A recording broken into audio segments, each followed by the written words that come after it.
And now we're online with more Elden Ring. It's Cookcell here, along with Ashmanix as usual. Let's get the boring stuff out of the way. Today is a grinding episode. I thought you were like the stream was stuttering there when you were like I was like, no, what? that's me. That's my usual stutter. Like I do that sometimes. But yeah.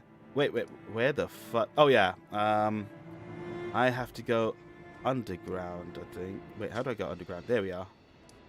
Yes. Right, I don't know if you've seen this place. Maybe not. Right. I don't think so. Right, well, this was the reward for doing Vare's quest, which was to come to this place and meet Moog, who wants to set up some sort of dynasty.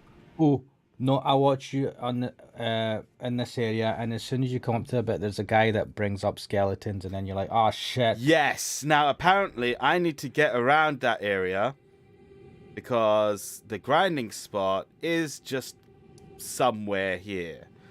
I mean, I don't know where exactly, but let's find out. I assume once you kill that guy, he's gone.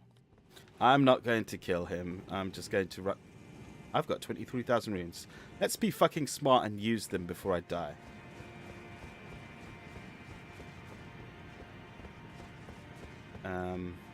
Surely I can get enough to level up from the items I have. Right, yeah. So, since this is going to be a grinding episode, I imagine we'll just chat about random stuff. Yes. I really want to watch The Batman again. Ooh, I don't know. I'm not that bothered. I was quite happy to watch it once. I don't usually watch movies multiple times. Oh, really? What did you think of it then, at least? I enjoyed it. Wait a minute. When did you watch it? I thought you hadn't watched it. No, the Batman. The I Am Vengeance. Yeah. No, I went to the cinema for it. Ah, okay, yeah. Oh, yes, wait, yeah, because we did have this chat with you about it. Yeah, I don't know what I'm thinking. No, I enjoyed it. It was interesting. It was different, and yeah, it was quite cool. I really enjoyed it, and I want to watch it again. See, I always worry about things like that, where if I really enjoy something, if I watch it again, I might like not enjoy it as much. The first time is magical, but the second time you start to see the cracks. Oh, I see what you... Yeah. I understand where you're coming from. Oh! Fuck. Yeah. I'm surprised that even hit me. Run for the house. Tell me about it. Literally. Oh, there's all sorts of stuff around here. Might as well have named this episode's Cookcell's Quest for Mad Wheat. Wait. Fucking what is this? There we go. See that guy just having a fit. The Discord stream's a bit is all pixely for me right now. Oh, that's unfortunate. Probably because I'm downloading that audio file just now. Could be. Yeah. And I'm watching the stream on YouTube. Yeah, I'm properly taking the rip out of my internet connection. You're really stressing it. Yeah, it's just like, it's not that fast. Why are you hurting me so much? Oh, hang on a second.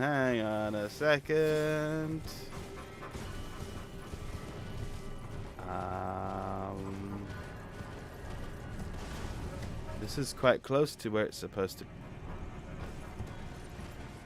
to be, I think. See, the problem is, I don't watch, like, videos all the way to find, exactly where it is that I'm trying to go. I just get like a general idea. And then you go, that's enough for me. Yeah, I don't need to know exactly where it is. Well, because I still want to keep some element of discovery and surprise, Ooh. Oh, but I think that's it. I think I have found it. This is the grinding spot. The important bit is there's grace here, so you don't have to go through skeleton hell. That's part of what makes this such a great grinding spot, because there is grace here.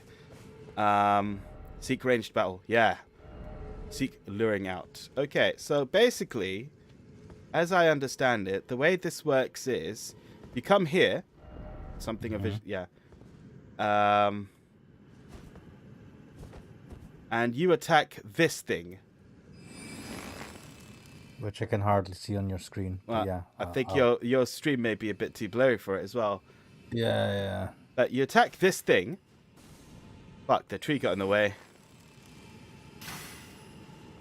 Yeah, now it comes after you, falls off because it can't fly, dies, and you get 11,000 runes. What? Now you go here to reset it and do it again. What? Wait, what is it? It's some kind of dinosaur bird. And so it tries to jump off like a complete dumbass. And yeah. So basically, you just keep doing this for a while.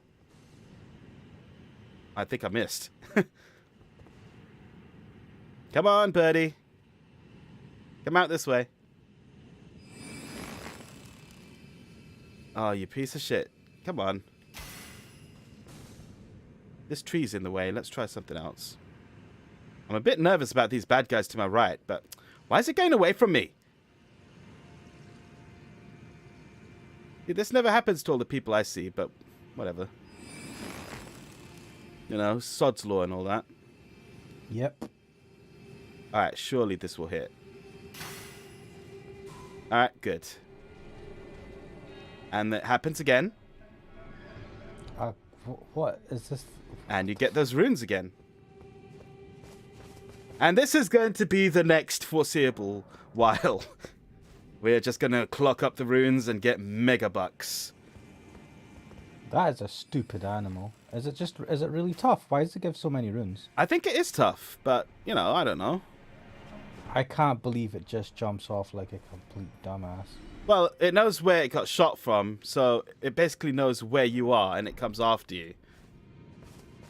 How many arrows do I actually have? 4 left, so I'm going to have to craft some more, but that's fine, I can craft.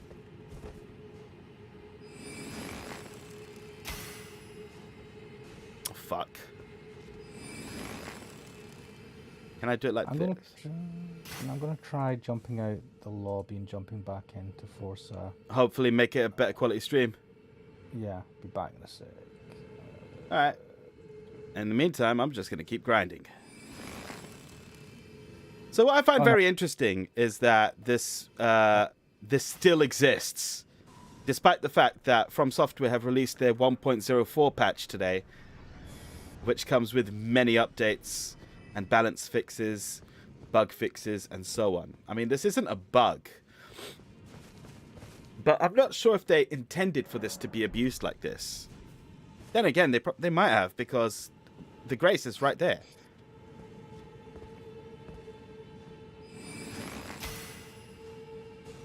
I mean, all it takes is for them to not realize that the AI works in a way that it just jumps off.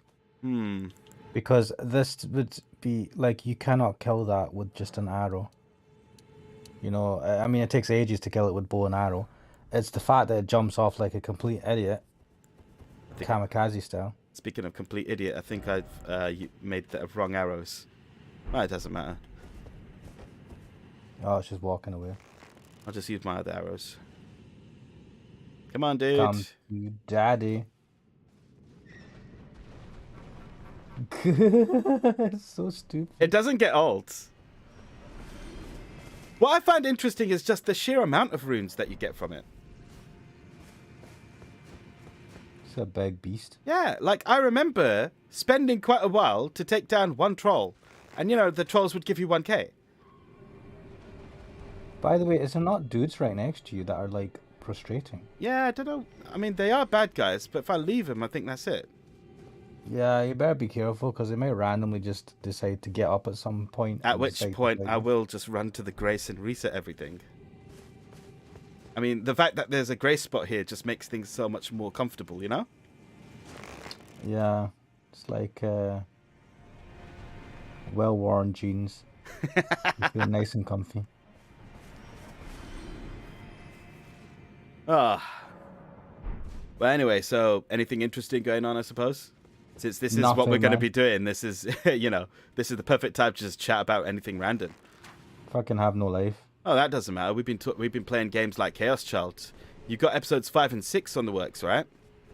Yeah, so episode 5 coming out tomorrow Mm. afternoon, 6:30. And I need to do the minor edits and render up. Episode 6 will come out the week after. And I've got 2 episodes of The House in Fata Morgana lined up. So one for the next Sunday, and another one for the one afterwards. So I think I'm quite good for the next couple of weeks. How are you finding that one? I like it. I really do. It's interesting. It doesn't get as many views as the Chaos Child episodes. Because it's not as Well known, I suppose. I don't know if it's that, but definitely the art style is more traditional it's more Western style. It's not anime style. That is the first thing I noticed when I watched that episode, the first episode of Fata Morgana.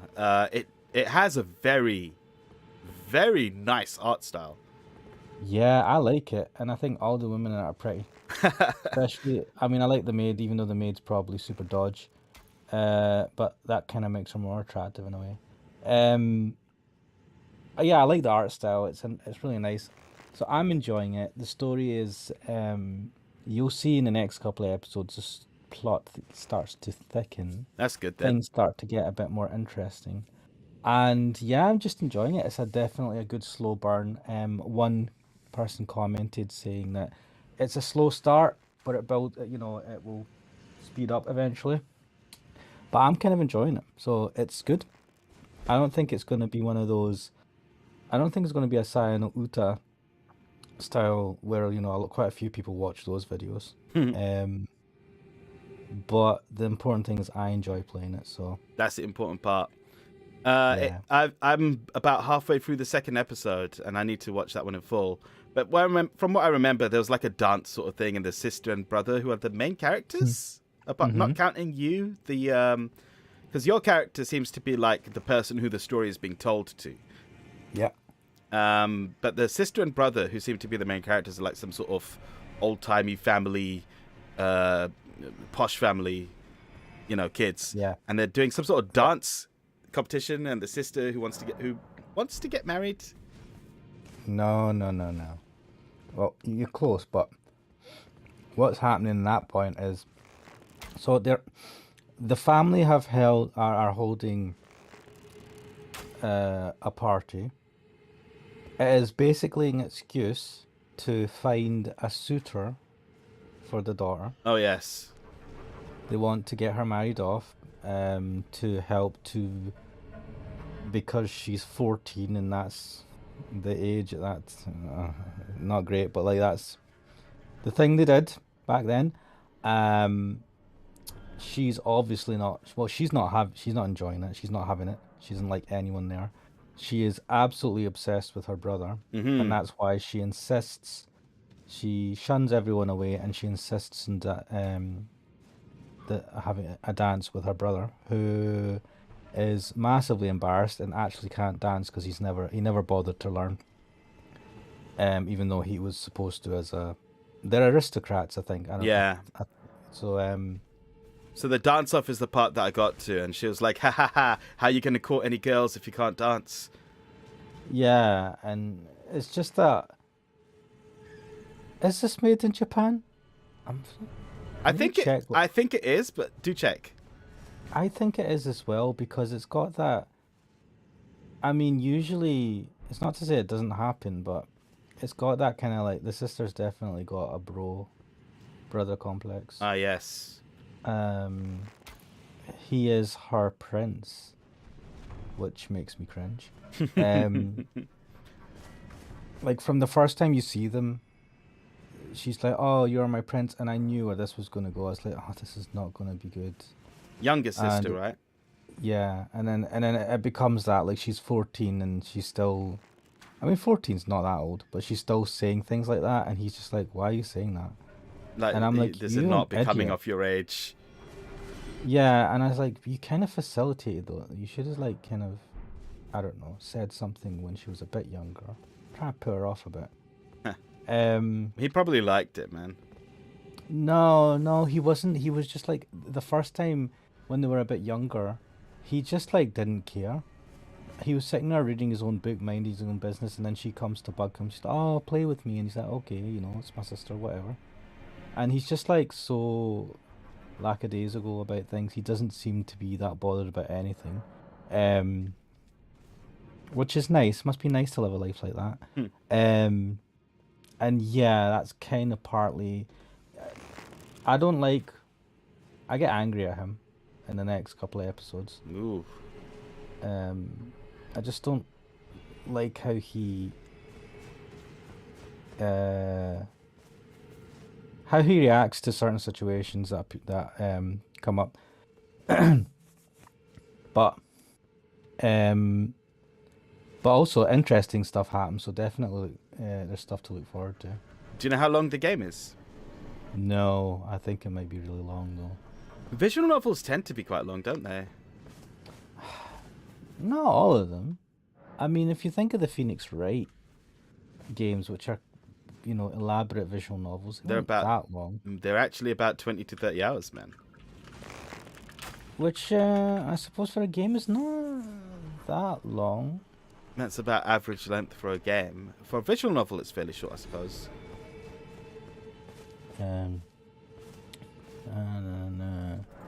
Oh, the composer, developers, Novek Taco and Novect. Who the hell are Novect?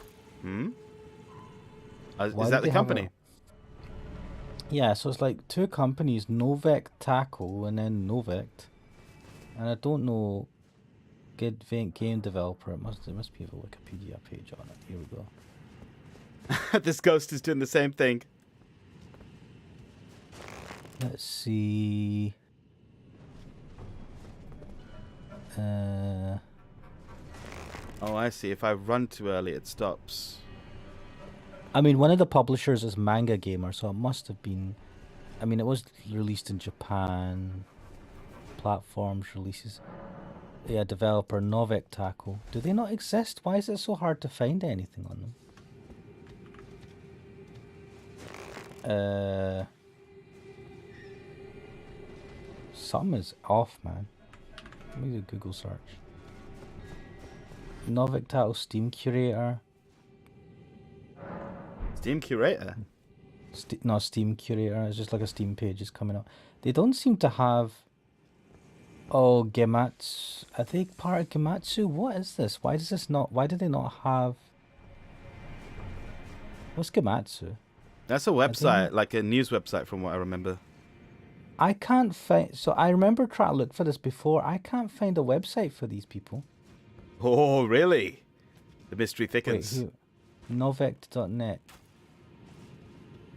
Alright, what does the Wikipedia page say then? It just talks about the house. There's no Wikipedia page on Novect, the publisher. There's just one on the house in Fata Morgana. Right, but what does it say about the publishers or the creators? Like, it must give some sort of description. Well, I think for these things, let me just go back to it.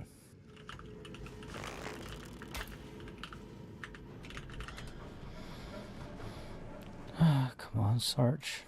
Let's see.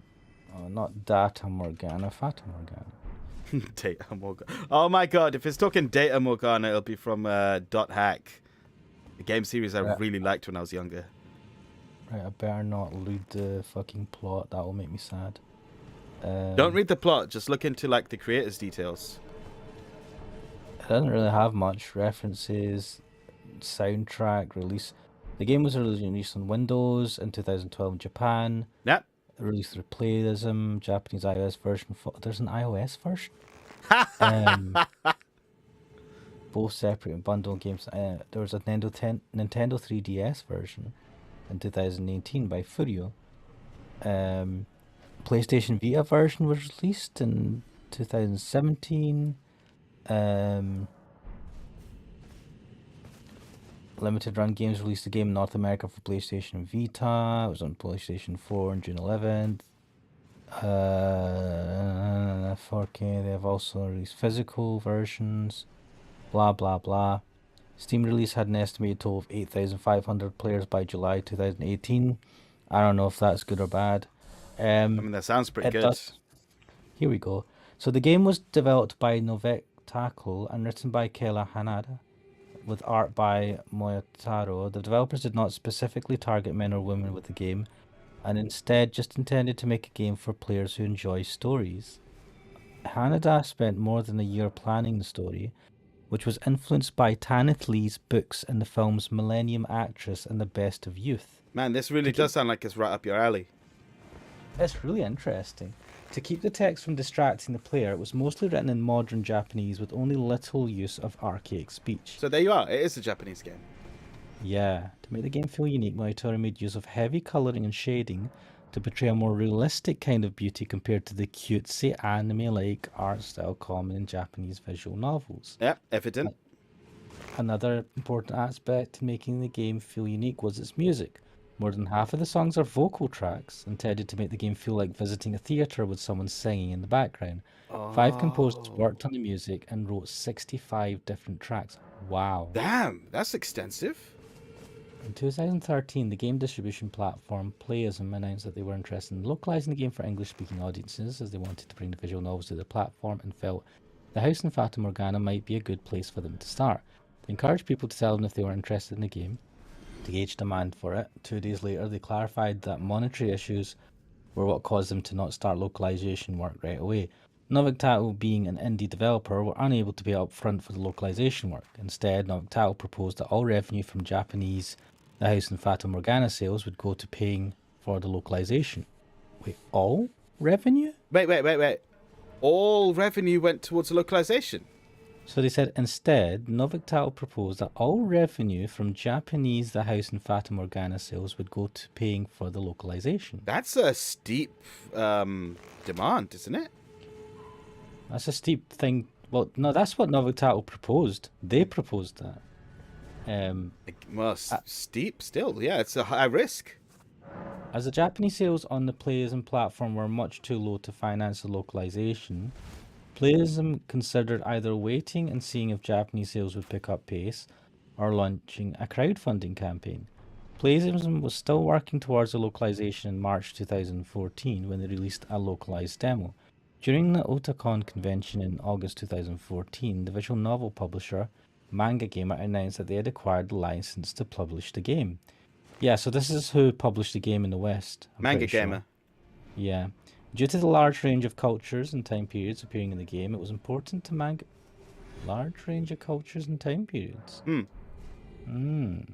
was important to Manga Gamer to decide on localization strategy early on to avoid an inconsistent script. Translator Black Dragon Hunt said that making language in historical settings appear authentic was a difficult balancing act, with too modern dialogue breaking immersion and older English being difficult for modern readers to understand. Oh, the localization issues, eh?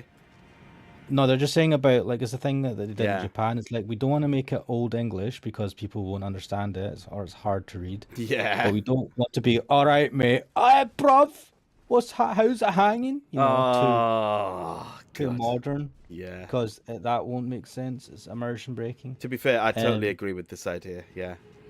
So they decided to follow the same style as the Japanese original, mainly using modern language with some use of words based on the various time periods and regions in the game to give it a historical flavour. For instance, the word bedroom was replaced with bedchamber and maid with Abigail. Oh, they do use the word Abigail, and I was like, what the fuck? I mean, I assumed it was the maids they were talking about. I was like, Abigail? Wait, what? Isn't Abigail a name? Abigail is apparently a term, according to this, that they used back in the day to describe males. Wait a minute, check it up, man. This is a good chance for you to start fact-checking, man. Abigail's... Abigail means father's joy. What the fuck? Here we go. Abigail. Abigail is a female given name. Blah, blah. It came from the Hebrew name Abigail, meaning my father's joy. He was the wife of that, and it's described.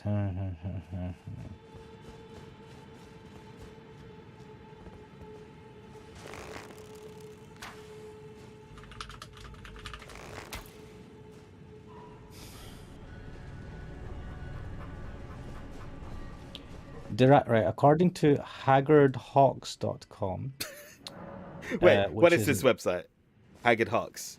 word, language, and etymology, apparently. That's what it says in the title of the thing. Derived from the Hebrew for father rejoices, the first name Abigail has been used since the early 1600s in English as another word for a female attendant or lady's maid. Interesting. Use of the name in this context derives directly from the Bible, wherein Abigail was the humble wife and self-proclaimed handmaid of King David. Ah, so it is true. Look at that. Learning. Shit. Fucking visual novels teaching me stuff? Don't you dare. I was saying it's a good chance to start, learning. I'm learning.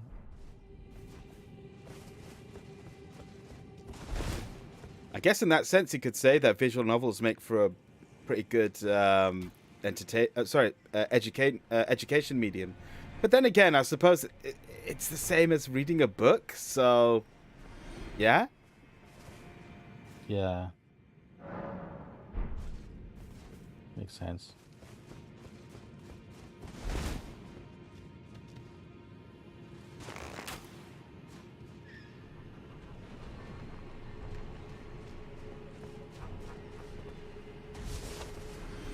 So yeah, Fata Morgana seems to be like you'll be in it for the long run. Yeah, I mean, it's gonna be my my comfy game to just put on and play, and I'll be like, I've done videos. See, I've got videos up once a week. There you go. I'm doing something. Oh dear. That's good, man. I'm looking forward to it as well. Cool. I'll try not to do cliffhangers too much. Which we've kind of done for the last couple of Chaos Head episodes. Chaos Child. Chaos Child, sorry. I wouldn't mind the cliffhangers if I'm watching it weekly, I suppose. I mean, it's not like I'm cutting them short or anything just to make it a cliffhanger. Yeah. I'm just doing them when I'm coming to about the hour mark. So that's the thing. I touched on this when we were doing Chaos Child. I was like, what is it with you and your set lengths for your episodes? People like consistency, man. Trust me.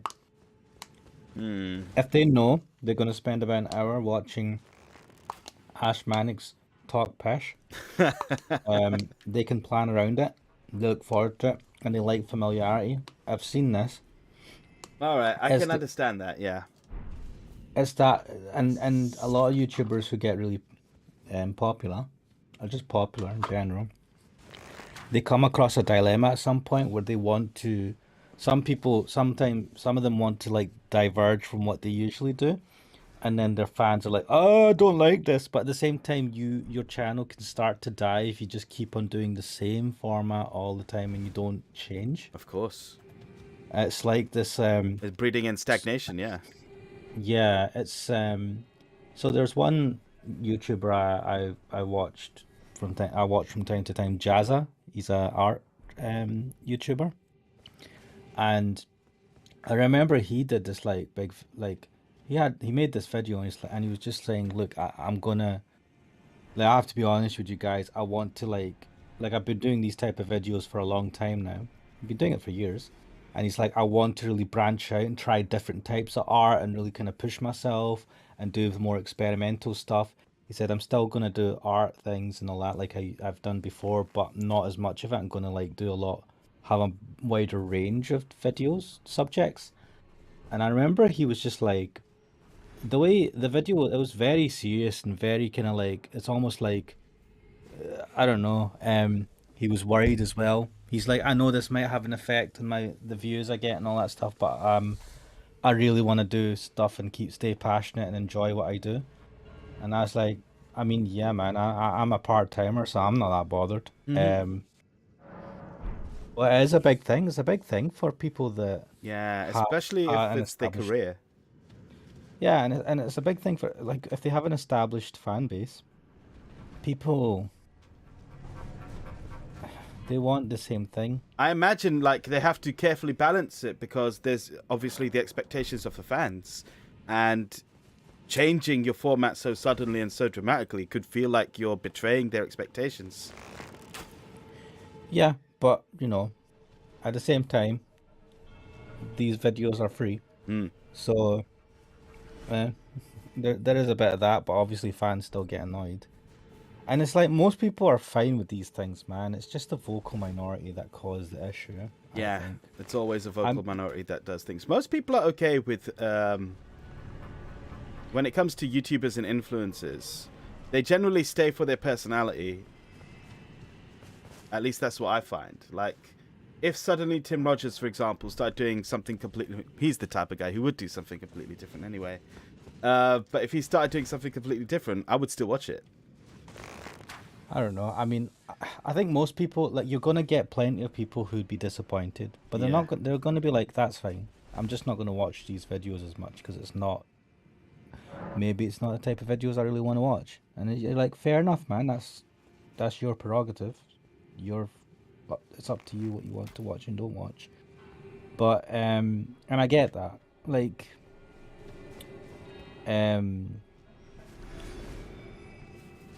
it's interesting. Like, I don't like Yahtzee, right? Yahtzee Croshaw game. 0 punctuation. Yeah. 0 punctuation. Game journalist, author, game developer, indie game developer. I'm not sure I'd put him as journalist. He's a reviewer and he writes articles. He's a journalist if you write articles. They're more like editorials rather than like news pieces, if you know what I mean. A commentator. Yeah. Game, still kind of, I don't know, I feel like it's under the same umbrella. But, alright, game commentator. Either way.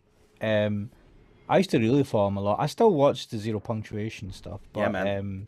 I really started watching, used to do, the Yahtzee 19, I think, was the YouTube channel, and used to do, like, Let's Plays with his friend, and also used to be his bouncer at his gaming cafe, Gabriel.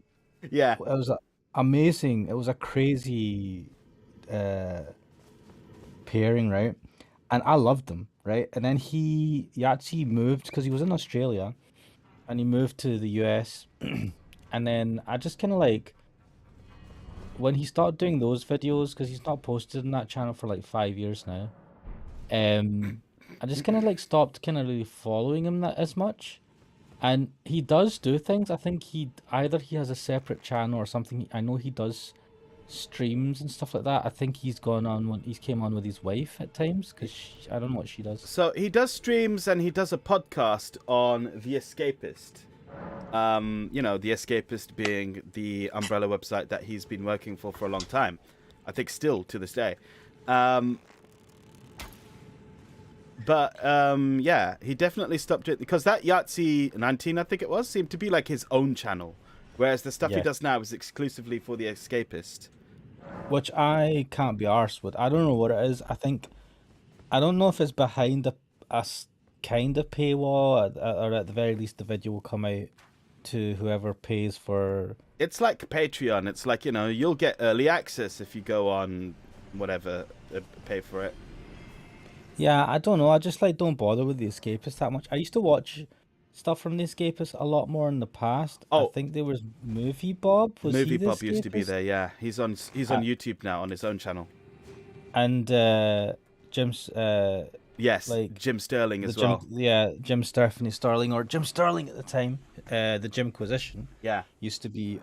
Or was it called the Jimquisition? It was always called the Jimquisition. Yeah. That was on there, and I used to, so I still watch the Jimquisition to this day, and I still watch 0 punctuation.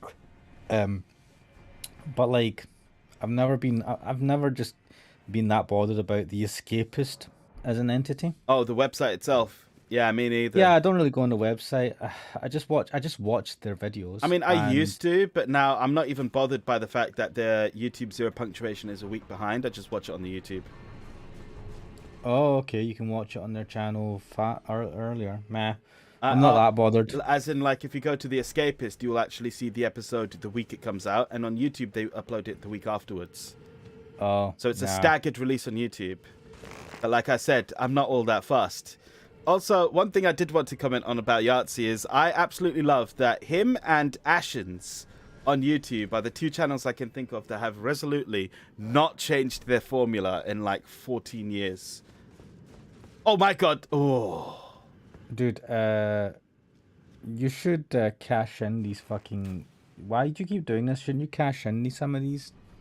I should at some point. Because if you fall off and you lose them all in the fucking bottom of this goddamn No, if I crevasse fall or and whatever it die, is. they'll just be here to pick up. Yeah, and then you come back and it's all... How'd you get down there? No, as in like I will walk back here at my death at this grace point, and the runes will be here to collect. So it's not that risky, but at the same time, you are correct. I should cash these in at some point. When you tapped fate why comes on apart. earth are you not jumping off? He's learned. He's learned. Fucking prick. All right, let's reset him. He's like, fuck you, I learned after the 100th time. Who said you can't teach an old bird new tricks? He is a very old looking bird. All right, let's try that again. Come on, you prick. Yeah. Oh, it's the tree that gets in the way of his view. Oh, I see. I wonder if it's the tree that stops him from no. But then I don't think they like have vision like that. I don't know, man. I don't know. You've like seen the guards in MGS, they have vision. Yeah, but MGS has ridiculous AI. But yeah, man. Damn, Ashens did a movie. Do you know that? Yes, Quest for the Game Child or something like that. Yeah, I watched that. It was interesting, quirky. Right, let me see. What do I need for this? I need 38 strength, which I have, and 15 intelligence, which I don't have. Which you don't have. So let's get the intelligence up. It's interesting. Do you know, like, I used to watch the angry video game nerd who was called the Angry Nintendo Nerd. Yes. You know, really far back. And I've been following him for years. I'm not that bothered. I just watch if something pops up in my feed on YouTube, if he's done a new AVGN video, but it feels like he's phoning it in a bit. There's all sorts of stuff. I was watching a video talking about him, and like a company kind of now, I don't know, he collaborates with a company, and now he's got a bunch of other guys from that company, and he's done like a rental shop type of series where they sit and they chat about movies, which I kind of enjoyed, but apparently a lot of his fans were just like, what is this? I remember seeing a few of the... Oh, shit, sorry. I remember seeing a few of those and thinking, I don't know who any of these people are. No, apparently these are all guys from this company that I've kind of like... I don't know if they've bought him, or I don't know what it is, but he works with them now. And he apparently said that he would have stopped Angry AVGN a long time ago if it wasn't for the fact that they kind of bought him over and were getting him to make more videos. Yeah, I seem to remember, and I'm not sure if this is factual or if my memory is playing tricks on me, but I seem to remember him saying that when he released AVGN the movie, that was supposed to be like the end of it. Yeah, and apparently that didn't do as well as he'd hoped. Kind of hoped. Yeah. I don't think it did that well. So this is what I was going to get to. I never watched that movie. I haven't watched it either. I did watch the ending of it, which was the review of E.T. on the Atari 2600. That's it. I didn't see the rest of the movie because, in all honesty, it didn't interest me. I kind of want to watch it just because I've been following him for so long. I remember when I used to watch him on screwattack.com. Oh my god. I used to watch him on game trailers. Man, game trailers doesn't exist anymore.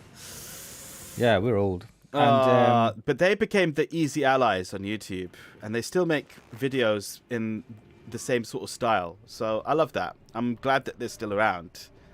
What, game trailers? Game trailers, yeah. They made the best reviews, and in my opinion, they still make the best reviews. It was actually one of their reviews that got me to pick up... Okay, it was a mixture of one of their reviews and Giant Bomb doing an early sort of preview of Yakuza 0. That got me to pick up Yakuza 0 and essentially just fall in love with that series. Interesting.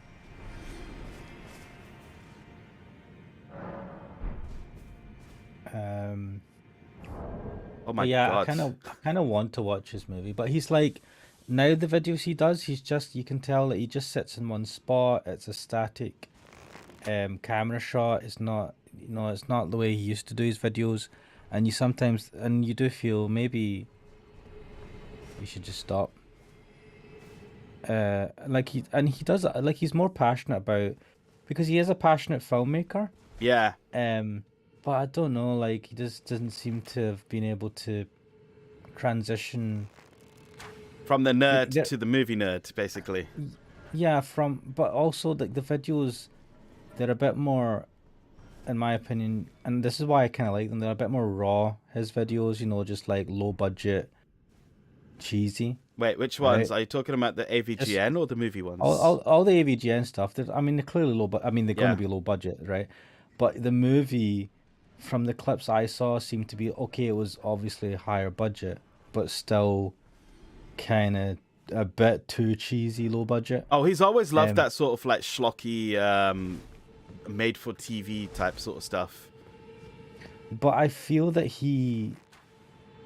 I mean, I think he did film stuff He at did. school. He did some sort of film major at university. Like, I feel like he should. I don't know why he's never. Maybe he has, because I don't know his filmography.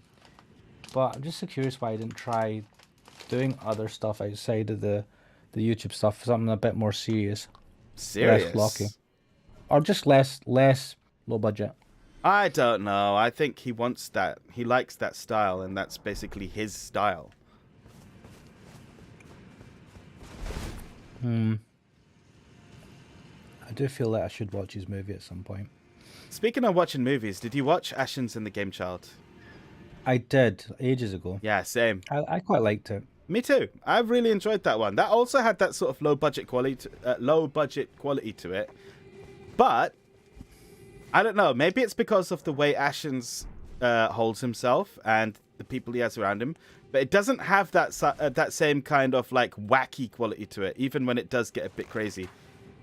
Yeah, yeah, that's kind of what I'm talking about. Like, you can do low budget, but not be super cheesy. But I don't know. I think that's just the style they go for. Ashens himself is very sort of like British. He's got that stiff upper lip, which I know. which prevented him Hilarious. from even like expressing a lot of distress when when they had the surstrumming that him and I think is his name Barry? I've forgotten.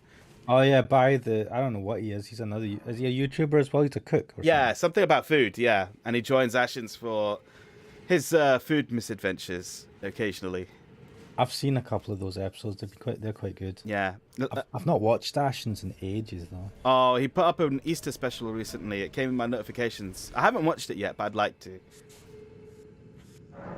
In my view, Ashens is one of the YouTube greats. He's still around and he's still filming in first person with that shit sofa. It's probably with the same camera he started using. No, it's definitely a different camera, but I appreciate that the style has remained the same. Like, you could watch one of his older videos and the only thing that will be different is like the resolution and maybe the microphone as well. Otherwise, the way he talks, the way he holds himself behind the camera, because he is very physically behind the camera, and the way he holds the items and sort of like interacts with them is virtually the same. I mean, he's doing quite well for himself. I'm just looking, 1.55 million subscribers. Yeah. I mean, I'm just looking at his latest videos, 100k plus on the majority of his last kind of 6 uploads. I think 4 out of the 6. A couple of them had about 45k or 97k. But like, I don't know. I mean, that's obviously phenomenal compared to what I get. Oh, who's meant? Like, he always shows, he flashes an image of a bald guy from time to time. Yes. Have you never? And I'm wondering, who the fuck is that guy? Right. I've never looked into this, but there's a channel on here, called Mentski, Mentski that has that same character face. And what the hell is this, man? Right, I'm gonna have to buy more arrows at some point, because I don't have the materials to craft any. because I'm an idiot.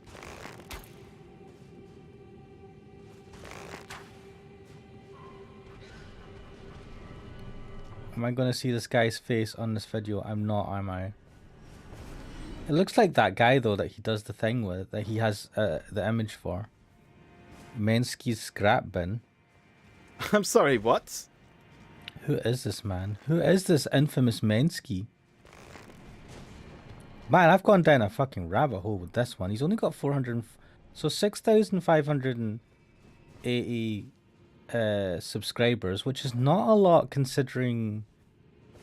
I don't know, he's somehow a channel related to Ashton's. What is this? What does it say? Hello, I'm Mentus. I have a beard. I do things regarding video games, such as these things which you can see and watch from this very channel. I mean... Fair enough. Yeah. And he's had this channel since 2006. Is this... It's not Ashton's because it doesn't sound like Ashton's.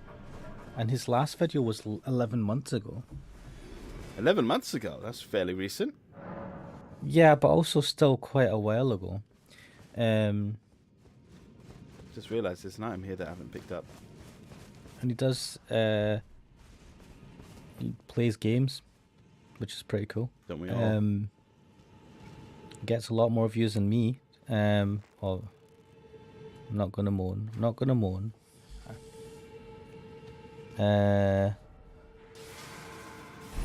What the fuck? What, did it just jump up? What the Something just fucking attacked me. And then fell off. Wait, what? Right, I'm gonna fucking warp away from here because I need to go to the church anyway. Things getting too hot. Gotta love it when the game just fucking decides to throw a wrench at you. I mean, this is a Souls game. In all but name. But then again, Bloodborne is... I think Bloodborne is the reason they called the game, the series Soulsborne now. Which was new to me. I didn't realize they do that. I'm just having a look at monthly gain videos, views for Ashens. I wonder if you can get these stats for 5 years. Oh, you probably have to... I'm on Social Blade just now. Detailed statistics. Video views, subscribers.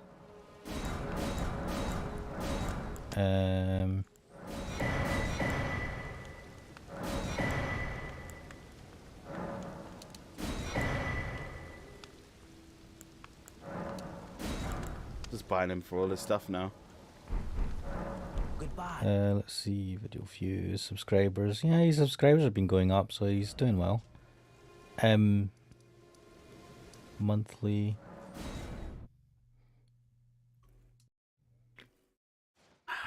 His is a slow burn though. 1.55 million. And how long has he been there since? 2006? Damn. Ashens. Yeah, so what's that? 16 years? Yeah. Something like that. Fuck. But like I said, Fucking hell. in my view, he's one of the YouTube greats. I don't give a shit what anyone else says. To me, he's legendary. Up there with the AVGN. I think it really is the AVGN and Ashens and Yahtzee. Yahtzee's changed it up though. Like Yahtzee's done a bunch of things as well. I've read his He's books. done a bunch of stuff, but he is also still doing zero punctuation. Yeah. Like, that's still going to this day, and he's still using the same, like, sort of style, the same character designs, even the same opening and endings. Yeah. How do you get away with that? Familiarity. Yeah, but there's like when you get stale after a while.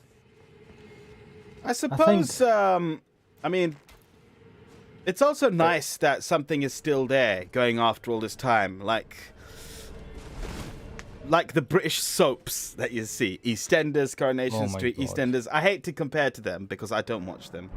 But, No, you I don't know, watch them either. I imagine those provide comfort for a lot of people. you know, they're reliably there, no matter what. Same with these guys.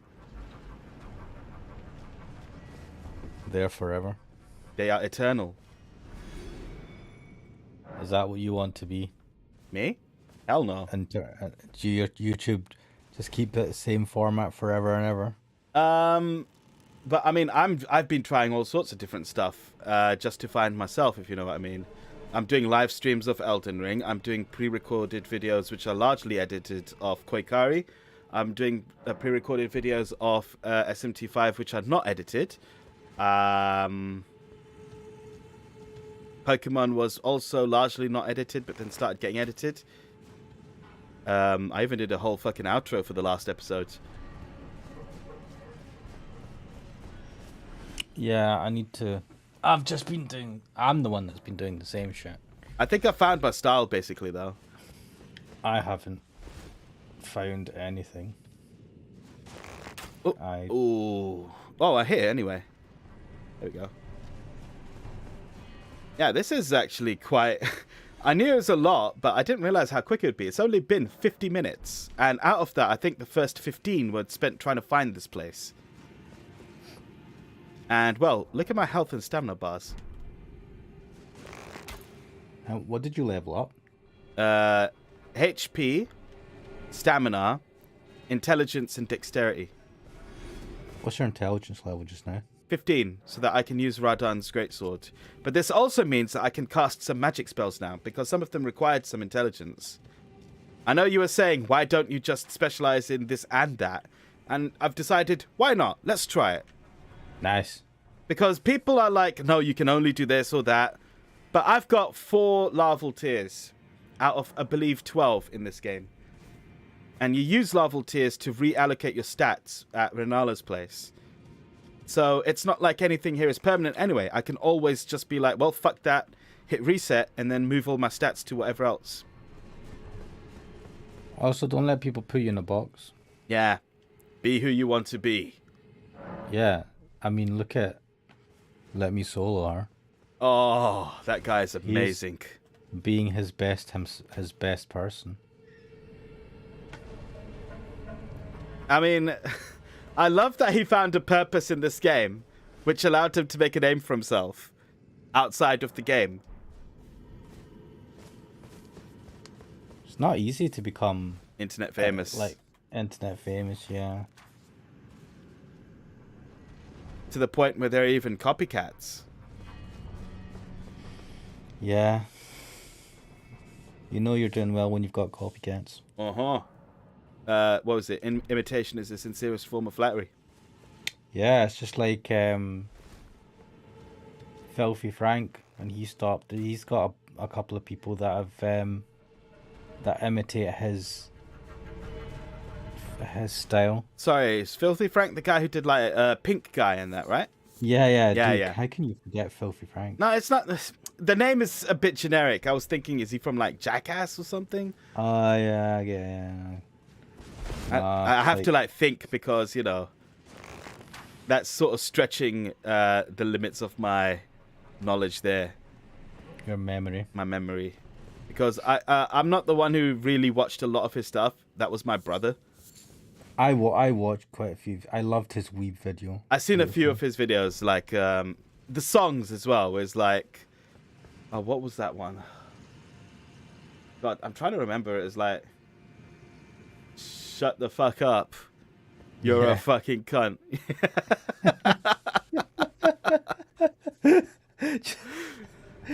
Fucking like he got out at his peak. He got out to make a career. Yeah, because you can't. He didn't want to be known as the Filthy Frank. Not anymore. You know that he didn't want that to be his lasting legacy, and I get that. Yeah, I can understand that as well. Your brother is disappointed, but I feel like if I was Filthy Frank, I would have done the same thing. Mm. You know, for me, like the fans are all just like, oh, why did you stop? Because they're being selfish, I think. I mean, if you want an inverse example, I think you've got the angry video game nerd, because he carried on doing the same stuff. Yeah. Despite what I believe was his own wish to stop. Yeah, he even said he would have stopped long ago, but because Wave Media, whatever they're called, did a deal with him. That's the only reason that he keeps on doing it. They get him to do them, and you're just like, you're flogging. I feel like you're flogging a dead horse, isn't it? Shouldn't he be allowed to just be trying different stuff now? As a different, like, not have to be tied down to this character that he might not want to be playing anymore? I mean, at the same time, he can subtly influence the character to make it different. Yeah, but there's always a risk when you change a long running, standard. Yeah, you're better off just leaving that character, leaving the character that people have enjoyed for years, leaving them as they are in their mind, and going on to do other things. If he's not bothered about the money, I mean, I don't know what his financial status is, but if he was thinking of giving up on AVGN, I'm assuming he's doing all right. Yeah. Because, like, you can't tell from his basement, right, that where he does the filming, but I'm assuming he's made a fair amount of money. I should hope so, man. He's one of my, like, freaking YouTube heroes. And that's weird to say. He did start on YouTube, didn't he? He started on YouTube, went to game trailers and Screw Attack, and then came back to YouTube in the end. Did he start on YouTube? He was on YouTube first. Oh, okay. That's where he put his very first videos, like the Simon's Quest one, the Dr. Jekyll and Mr. Hyde one. It was Mike Mate, I think. Mike Mate, yeah. I was going to call him by his motherfucker Mike. That, as he called himself. Man. Yeah, apparently he was a bit controversial. Some people didn't like him for some things. I don't know why. Is he the one who did the Minecraft video with the Inspector Gadget cartoon? He may have. Right.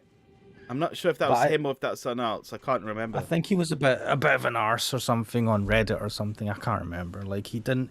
There were some things he did where it was like he came across as a bit of an arse. I don't know the specifics. I think he was fine.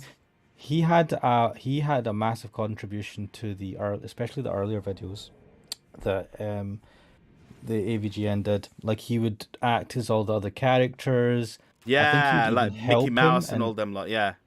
And I think you'd help him in, like, the ideas and stuff. He had a big, and he did the artwork for the thumbnails of the videos. Like, that is a substantial contribution. Yeah. He's a big part of it, whether you like it or not. He was a big part of all of that. And who was the guy who was like slept behind the couch and played the music? The guitar. Oh yeah. I can't remember what his name. Kyle. Man, he was the one that did the opening music. Yeah, that guy was great.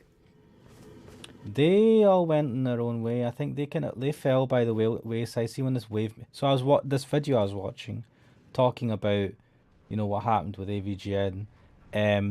She was saying that, like, I think they all went off to do their own things. I think they split off. I think Kyle split off a long time ago because he wasn't doing much. He was just coming in for, like, cameos and stuff. He was always just like the guy who did the music and that was it. Maybe every now and then he showed up as the guy from behind the couch. But also, if you remember a character called Bootsy. Bootsy? No. He appeared in a couple of the things that they did. Maybe more of the actual board game stuff. Oh, no. I never got into the board games thing. Definitely not my cup of tea. I know a lot of people like that, though. For me, it was always his movie stuff and his game stuff.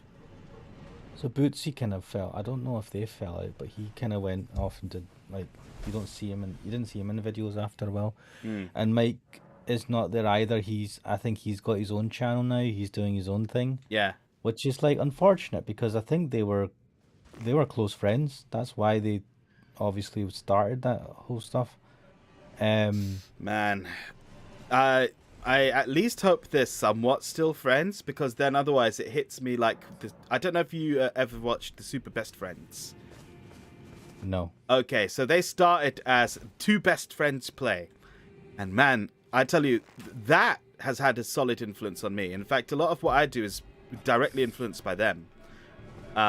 It was just two guys, Matt and Pat, who were two best friends essentially, playing games. And, it was a lot of, like, zaniness, a lot of meme humor, and that sort of stuff. But yeah, their relationship got strained, and although eventually the group grew to four people, which is why it became known as the Super Best Friends rather than just two best friends play. But at some point, a video came out saying, "Ooh, these guys are no longer friends." And people were saying that, you could tell they were getting legitimately pissed off with each other in some videos. Prior to that, the relationship had gotten really strained, and they had a falling out. The channel's still up, I believe, but they went their own way. I know Matt does his own things on his channel. I've seen some of that stuff. I know Pat does his own stuff. Wooly became a legend because he was completely separate to them anyway from the beginning. But while he joined them as a part of the Super Best Friends, he always had his own channel. And his stuff was very specifically fighting game related, and he still carries that niche.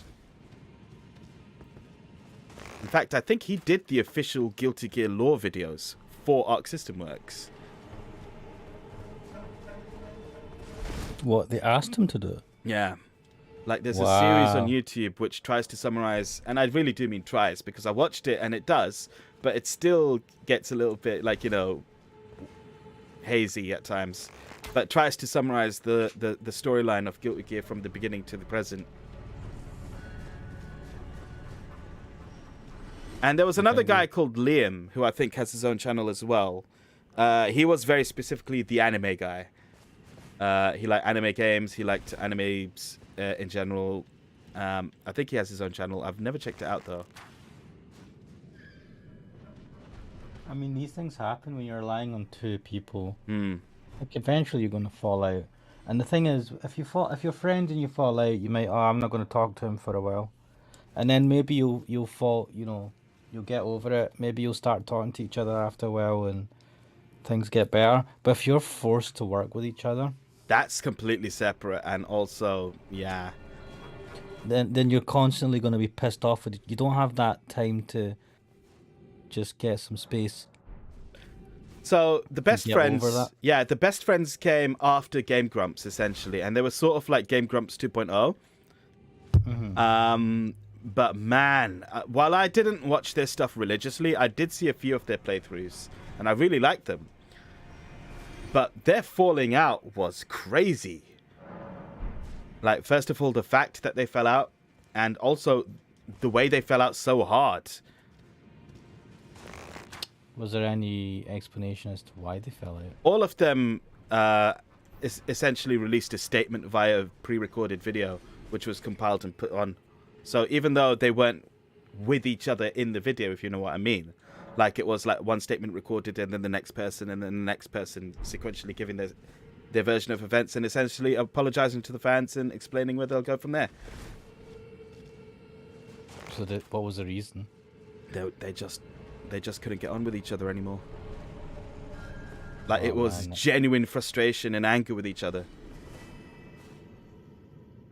And I imagine it's because they were putting out videos where,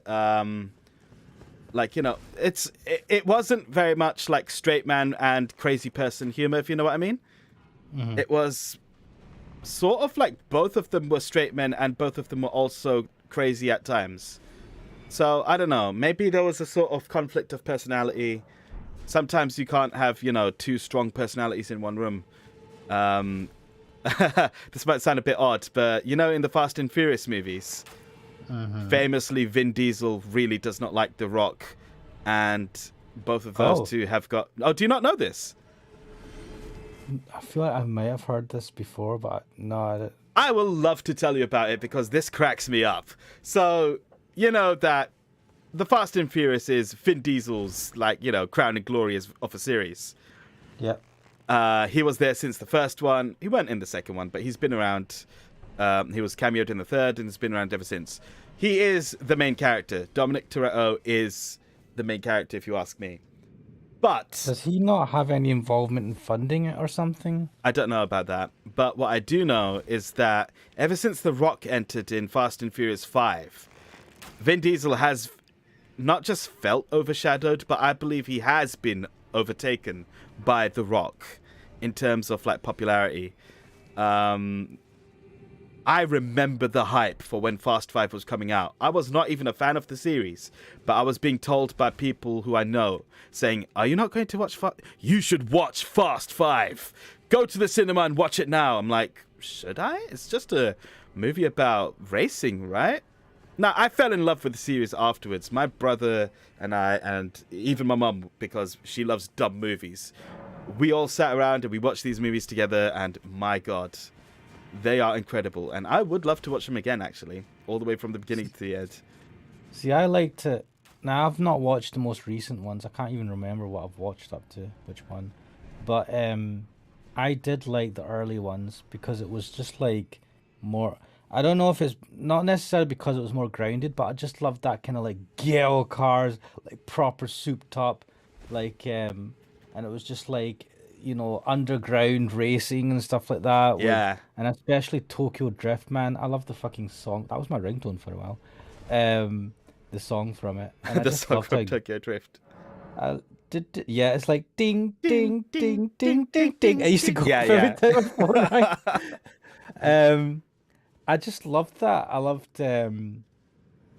like I wasn't a massive fan, but I really enjoyed those, and then it became really big and bombastic, and I don't have a problem with that, but I don't feel massively bothered about watching them nowadays. Oh yeah. It's more of a spectacle now than anything else. They aren't racing movies anymore. They are action movies that have cars in them. Yeah, and again, I don't have a problem with that. I just don't feel that interested in watching them as much. I just love, man, he had, what was it? Fuck. Was it an Evo? Oh, that was in the second one. There was an Evo, yeah. Evo 7, I think. What was his car? What was Paul Walker's car in the first one? The Supra. Yeah, no, it wasn't a Supra. It was? What? It was a Supra. The Supra was the fucking main character of that movie. The first one. And then the second one, he got the Evo, but he also had the GTR, and the GTR sort of became his... Yeah, it was the Supra. Yeah. How can you not know that, man? That was the movie that made the fucking Supra worth so much money. It's worth that much now because it was in that movie. Also, the 2JZ engine, and modders love the fucking 2JZ engine, which, you know, it's a really good engine.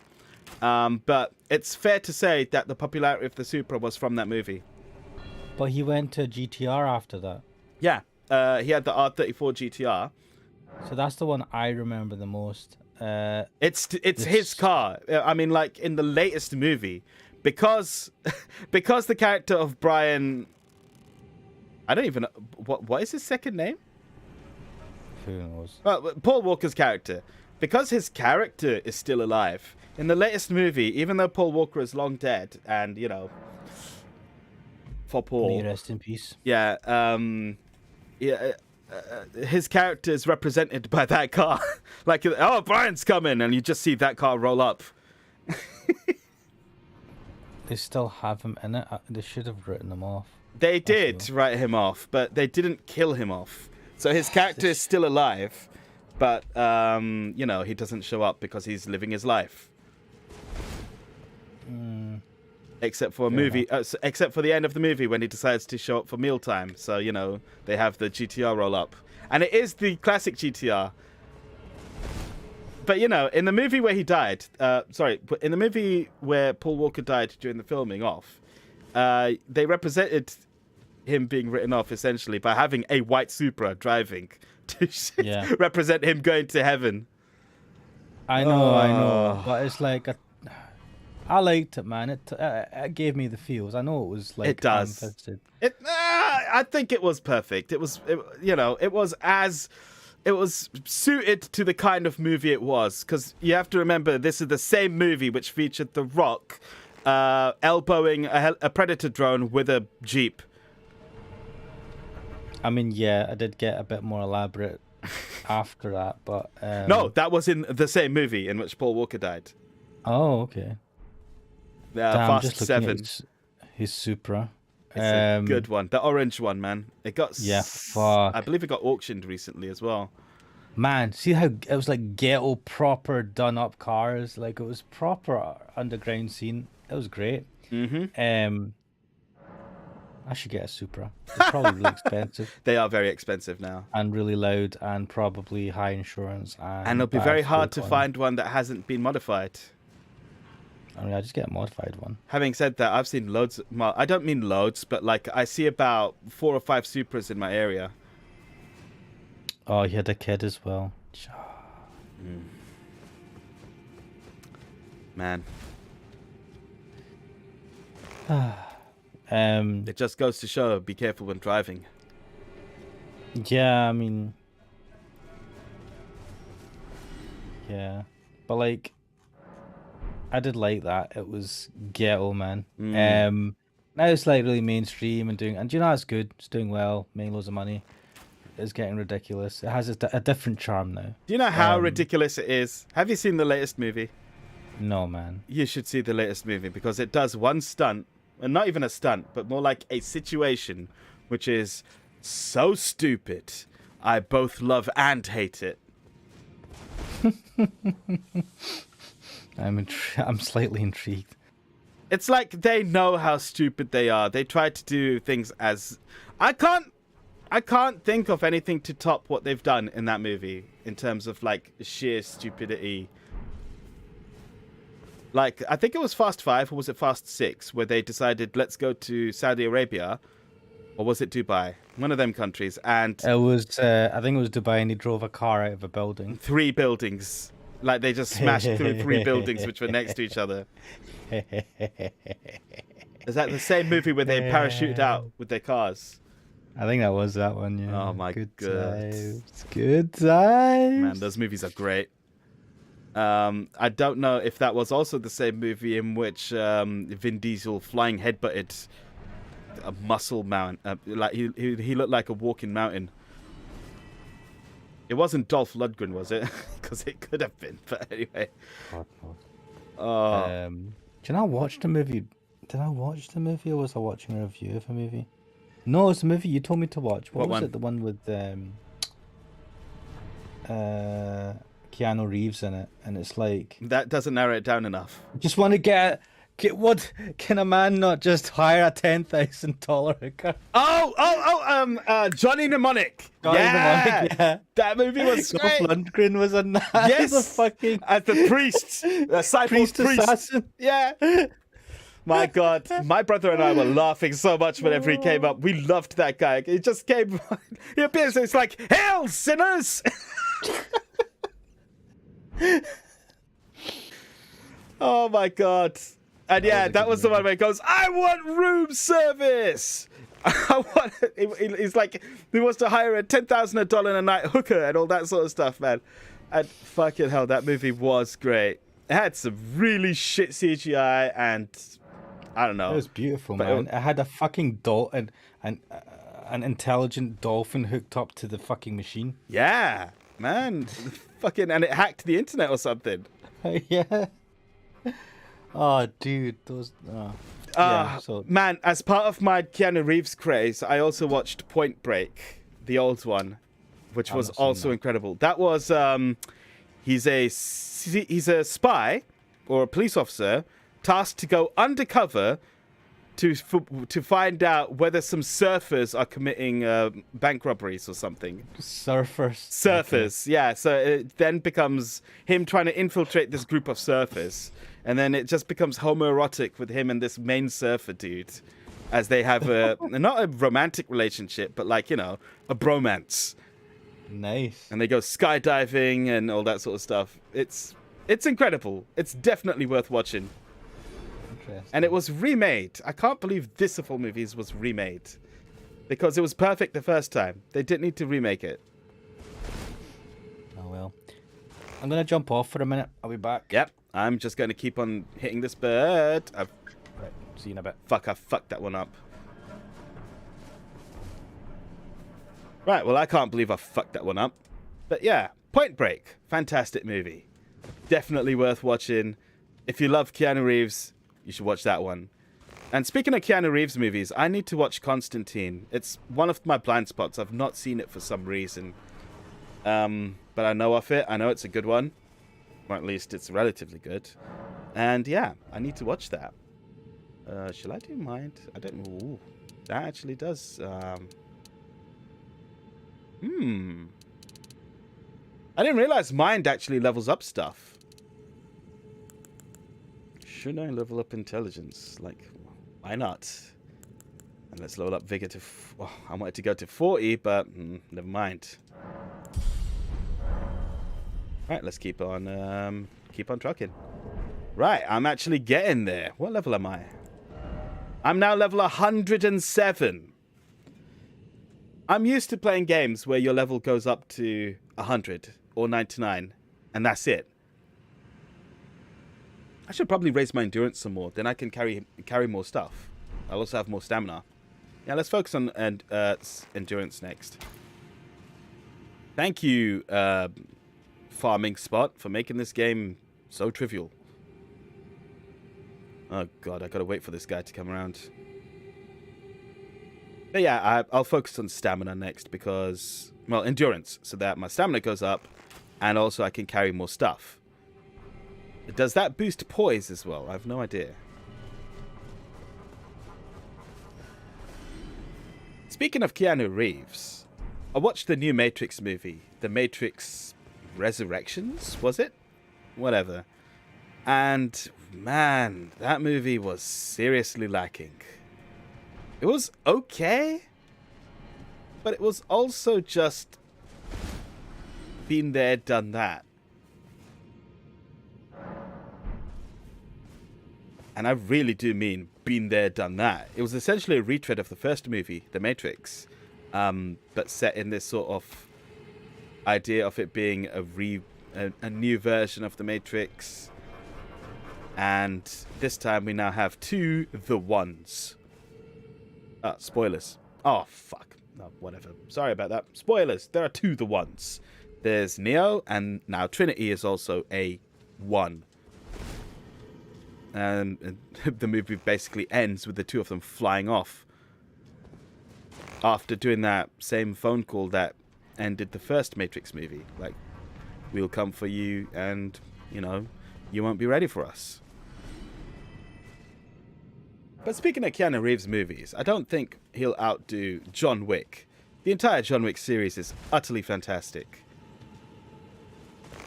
Absolutely love that series. Can't wait for the next one.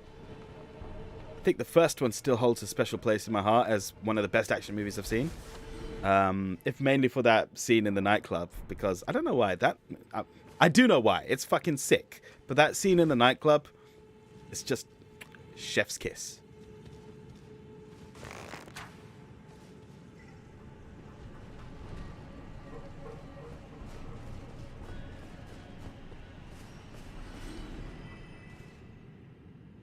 And of course, I have to go into what got my recent fascination with Keanu Reeves, and that was obviously Cyberpunk 2077, a game which I've got but not played.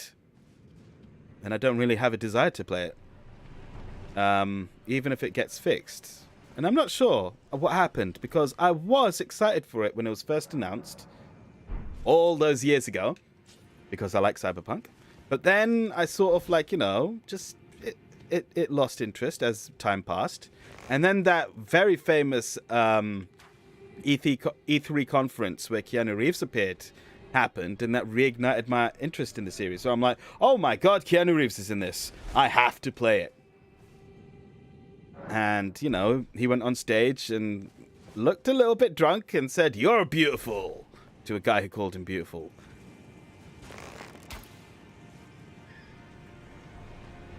I don't know. Then the game came out, and people were like, man, this game is broken as fuck. And that kind of killed any momentum the game had, if it wasn't already killed by CD Projekt delaying the fuck out of it.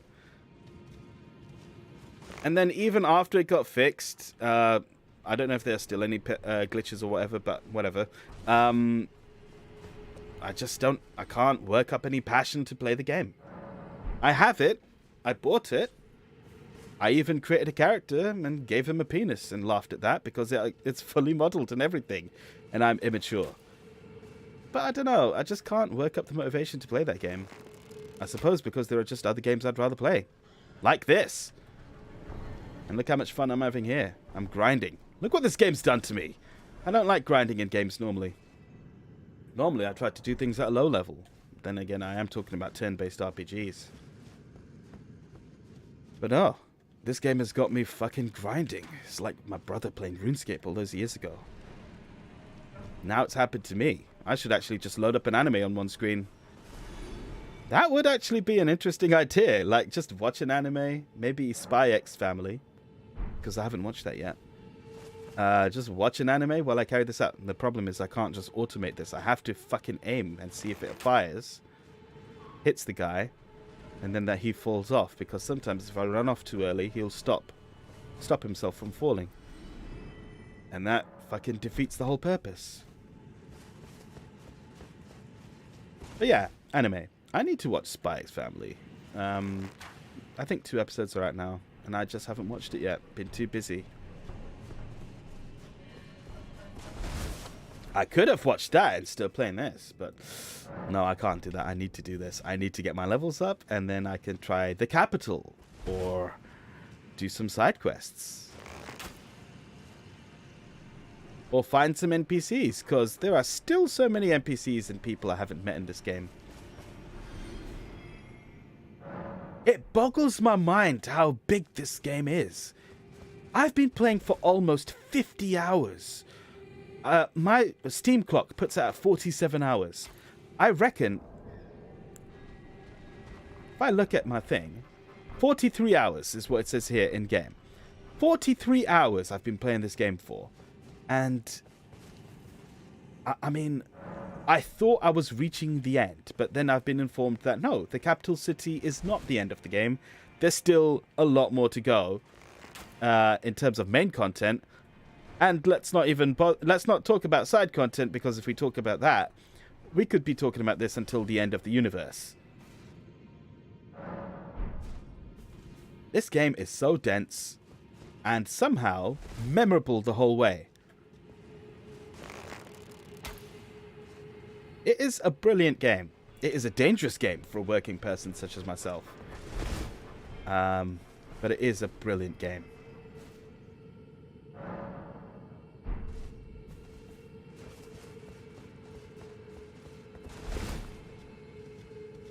He says as he continues to snipe at this random bird.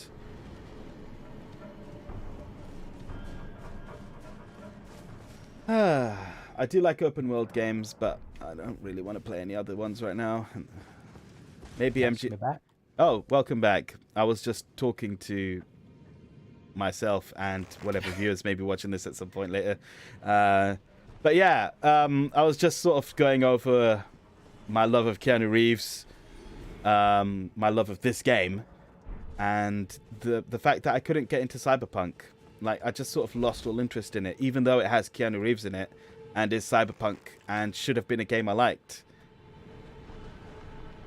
What do you think the reason for that is? Considering that you're enjoying Elden Ring so much, which is, I mean, not the same game, but a little bit similar in open worldness. All right, so let's get that out of the picture first of all.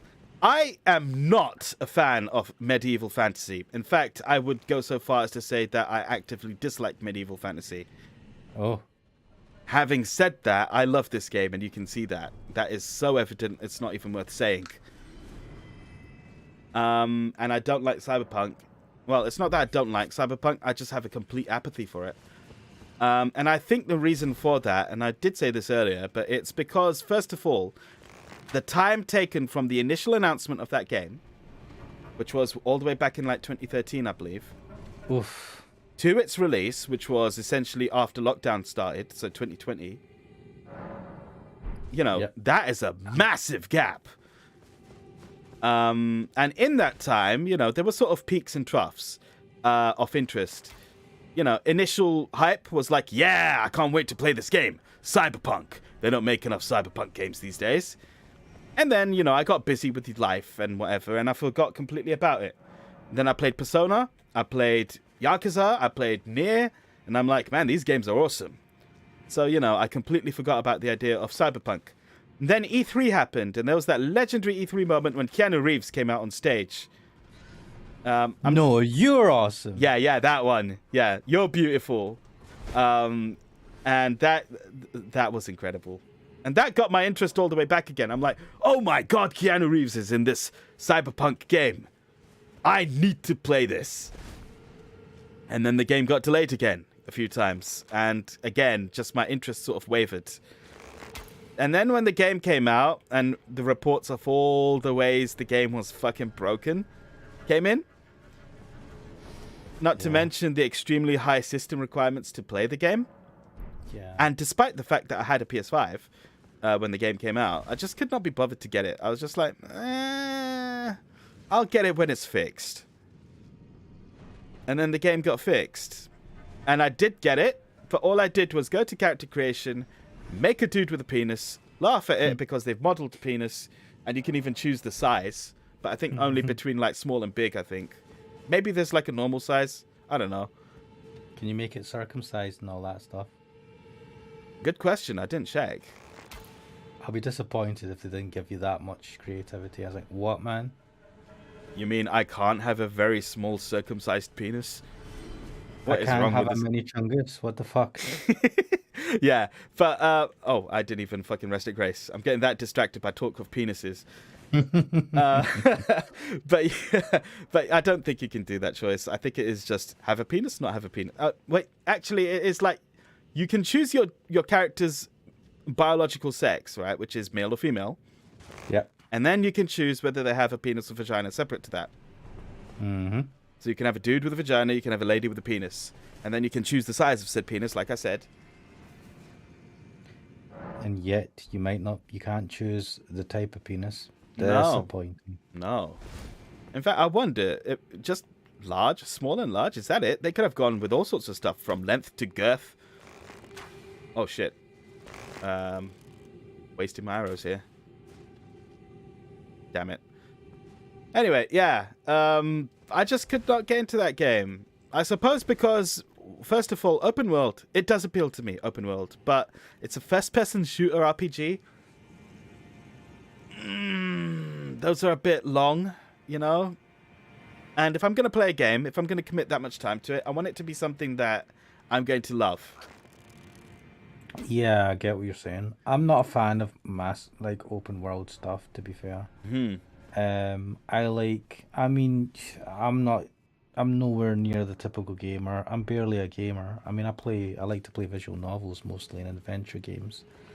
But I like something that's a bit more limited. Yes, I'd like to have a bit of openness where I can go about places independently of the game's story. But I don't want a massive fucking sandbox. I mean, real life is like that. I'll go and touch grass, right? I don't want my games to be just like massively open. I mean, it's like you make the adventure. I don't want to make my adventure. I'm a loser. I don't know how to make my own story. That's why I'm playing video games for story. And so, like, funny enough, like Elden Ring I wouldn't play this as a hard game, and it's not my type of game. I'm not a fan of open world. I enjoy playing it, watching you play this, and chatting while you play this.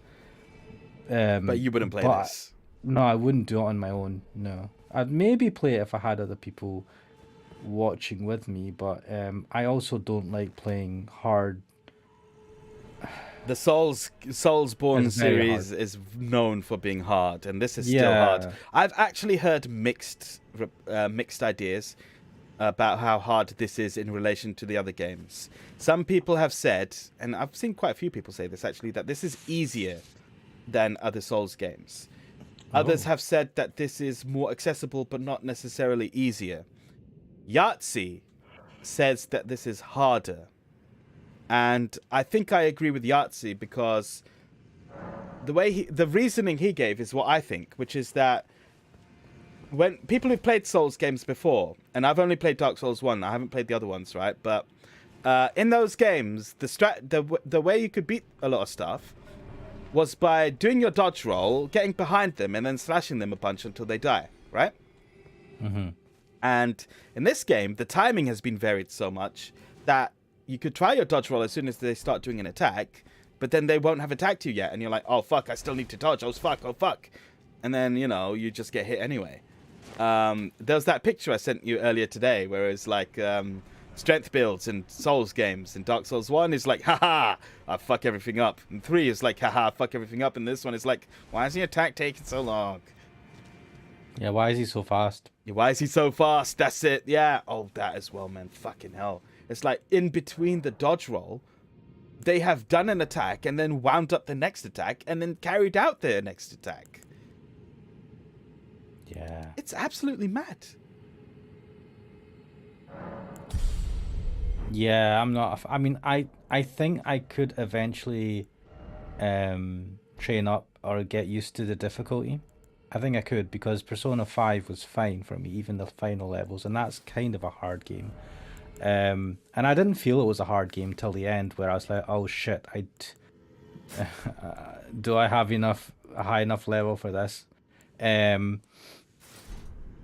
But I don't enjoy...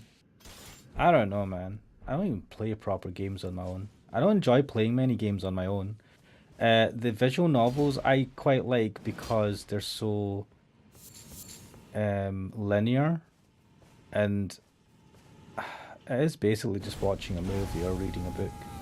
Wow. Yeah, I just wanted to test that out. 1 second, I'm gonna jump out the stream again because it's getting pixelated for some reason. Wait, I only got one. Yeah, that's it. Yep, they killed me. Wow. Yeah. How? Because I got ganged up on by 4 of them. But you've got Radan armor on. Yeah. Anyway, it doesn't matter. I just wanted to test that out. Let's get my runes back. Where are my runes? There we are. And like I said, the runes will still be here. So it's not a problem. That was quite a few runes. Mm-hmm. But yeah. I did... Like, Cyberpunk 2077 seemed like my type of game in a lot of sense. I love Cyberpunk. I like that 80s aesthetic. Same. And... Oh my god. But I didn't like the... Like, it was like, oh, open world. And I'm like, nah. I don't... That's too much. I will watch other people play this. I don't know. I don't really enjoy just playing games where you make up your own story. I call that life, and I don't enjoy life that much, so I kind of want the story to hold my hand a little bit. That's just me. I get why other people enjoy it. I mean, the freedom to make your own story sounds great. But yeah, like, I never really planned to buy Cyberpunk 2077. But I did play, was it Babylonia? And that's a totally different type of game. It was like an adventure game, but it had a cyberpunk feel to it, and I kind of like that. I don't know. I'm just a boring git. Not a proper gamer. I'm trying to think back to when I played an actual game that's not really a visual novel. All of them are visual novel-esque or adventure games. All of them? Well, and the recent games I've been playing, I'm trying to think. Don't think I've played anything. No, recently, I mean, yeah. But, like... My Uncle Marcus is an FMV. No, wait a minute. Final Fantasy X with, Meme Reg? Oh, yeah, he was playing it. I was watching. Oh, right, okay. Never mind then. Exactly. You know... I did play that, what was it, Nintendo Detective, the Famicom Detective Club. Man, I really wish I recorded that. I played that with my brother. We both enjoyed it. But man, that game had some fucking problems. Did it? Yeah. It was so opaque and where you were supposed to do what sometimes, like to progress the game, because it required some very exact steps. Yeah. You know, that's what guides are for. I mean, I know that you shouldn't... It was like that, but you have to remember, this is like It's called Famicom Detective Club. It's an ancient It was a game. remake of an old game, yes, but that's no excuse Yeah. because if you're making it in this day and age, you can also streamline the experience and get rid of the frustrations from that era. I mean, it's the same issue we had with the Silver Case, in that that was a modern port rather than a remake, but of an older game, and you know, if they're going to bring it into the modern era, they could get rid of the bit where you go through 8 sheds essentially. Looking for one dude. But again, that's not a remake. That's just a port. Mm-hmm. That's a remaster, I think. Yeah. Yeah.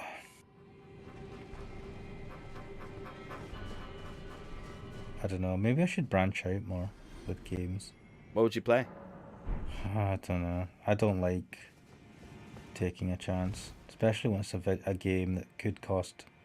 I mean, if it's like not an expensive game, fair enough.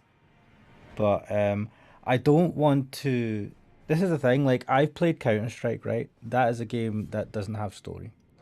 I played that. I played hours and hours of that back in the day, and I played RuneScape, which kind of had story, but you know, that was a bit open worldy.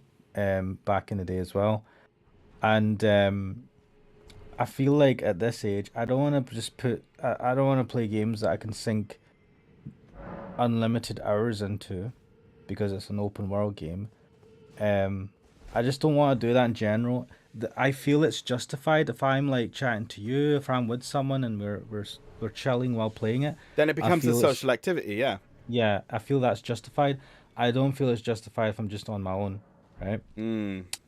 And most other games that have a more linear story tend to have, like, you'll spend less time on them because there's only so much. There's like a set time for how long they are. Yeah. Compared to an open world game that you can spend forever in. Like Metal Gear Solid 5 is open world, and you could play that game forever, going around. Oh my goodness! My God, I spent 77 hours in that game, and I do not want to play anymore.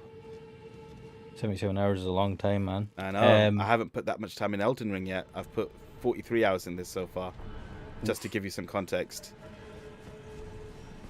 So yeah, I don't want to. Because what you get out of that, I mean, the story, there was much story for MGS5. That is my biggest problem with that game. The story was spread so thinly that, it was, it just didn't feel satisfying. And then the story beats themselves weren't that satisfying, especially to me, who was looking forward to seeing the big link between Big Boss of MGS3 and Peace Walker, and, what eventually happened later on with the Patriots in Solid Snake's storyline. And there was some of that, but there was also a large disconnect. Which might have been because Hideo Kojima was being taken out of the creative process during and at the end of the game. I can definitely credit the fact that Mission 51 was left completely unfinished because of that and cut out of the game. That part 2 of the game, chapter 2 I think it was called, was just absolute rubbish. A lot of it was a retread of the first part of the game, and then just like, the final level just got selected from a menu, with no organic storytelling as to why you got to the final level in the game. But for me, there's also a lost opportunity. The big theme of the game was revenge, and that's fine, but there was also hints of censorship and, censoring what people can say and do or think in the vocal cord parasites. Yep. I thought that was fucking stupid. Now, I don't think that the idea of I don't think the way they decided to go into the idea of censorship was stupid, because I thought that was actually quite organic with what the Patriots eventually became, which was a form of information control over the internet. Mm-hmm. With the Patriot AIs. But and we did see that in MGS2 and MGS4, people couldn't say specific things. Like the Patriots. Like the Patriots. If they were Lalilulelo. Exactly. If they wanted to say the Patriots, they came up with garbled, not text, but, garbled words. Yeah. Which is fine. So that fits with the idea of these, things that interfere with your vocal cords. But I don't know why it was so fucking stupid. In MGS5, they decided, okay, these vocal cord parasites, if you deviate from what you should say or can say, what the fuck, man? Oh, that scared the shit out of me. If you deviate from what you can say, they will kill you. And I'm like, man, that is not interesting. If it was like these vocal cord parasites can restrict your speech or even control what you say, that's far more interesting. What wasn't the point of the parasites is that if you spoke a certain language, it would kill you. Yes, if you spoke certain things, it would kill you. And I get language because was it language or was it words? Yeah, it was language because Quiet would say anything. As soon as she spoke English, it activated the parasites. Yeah, and that was said something. That was the biggest fucking problem with that character because, you know, no one thought to get her a paper and a pen. No. I know. There's so much problems with that game's story. Also, she was very skimpily clad for some reason, and I'm not complaining, but it just... A lot of people did complain, and, you know, Did she not breathe through, like, sunlight? Did she not, like, No, absorb... she breathed... Yeah, she breathed through her skin. That's fucking stupid. Even for Kojima. And, you know, I have no problem with, like, fan service and sexuality in games and even characters dressed inappropriately when they shouldn't be. Things like that. You know, I have no problem with that. I had a problem with Quiet because she was fucking stupid and the whole justification didn't work out. But she was good as a gameplay asset. So I like attractive characters, and I do, but sometimes it does become a little bit jarring. It has to at least, I don't know. I mean, they're just like, oh, she breathes air for her skin, which is why she wears so little. And I'm like, this is bullshit. At that point, why isn't she just fucking naked then? It's just it'll help her logic to breathe more, you know? Yeah, exactly. It's bullshit logic. Whereas before, it's fuck me, what is wrong? Oh my god. Like, these characters were wearing skimpy outfits, but like it was within reason. It was still over the top, but within reason. In other games, I think it just got more and more elaborate. I think you're giving him too much credit. Later games, because like MGS1, Sniper Wolf wore a jacket and trousers. There was nothing wrong with the way she looked. That's what I was gonna. Yeah, I was going to say that she was like made sense, and then MGS2. No, we didn't have any characters. You had Fortune. I mean, we had Fortune, and she didn't. She wore a normal. She had like a. She had like a thigh high like boots. I think a jacket and a leotard, but you know it suited her. Yeah, it wasn't outlandish for. You know, she had boots and stuff like that. Yeah, I think the most overtly sexualized character in that game, not counting Raiden, was Vamp. Yeah. Yeah. We both said it at the same time, you know. I forgot Raiden as well. He was super sexualized. I know, right? MGS3 had Eva, so that's like, you know, entering a completely different thing. But she was supposed to be a Bond villain. Oh, sorry, not Bond villain. Bond woman. Bond girl. She was supposed to be a spy and stuff like that. And she was basically taking the piss out of Bond girls. She wore a khaki outfit, though, did she not? She wore, like, military. She just opened the chest. Yeah, quite deliberately so that Big Boss could ogle her. Yeah, because she had, if you look up her medical history when you are trying to heal her, she had breast surgery. She also had something else in that as well, which was hilarious. What was it? What was it? She had anal ruptures, which people presume was from Vulcan.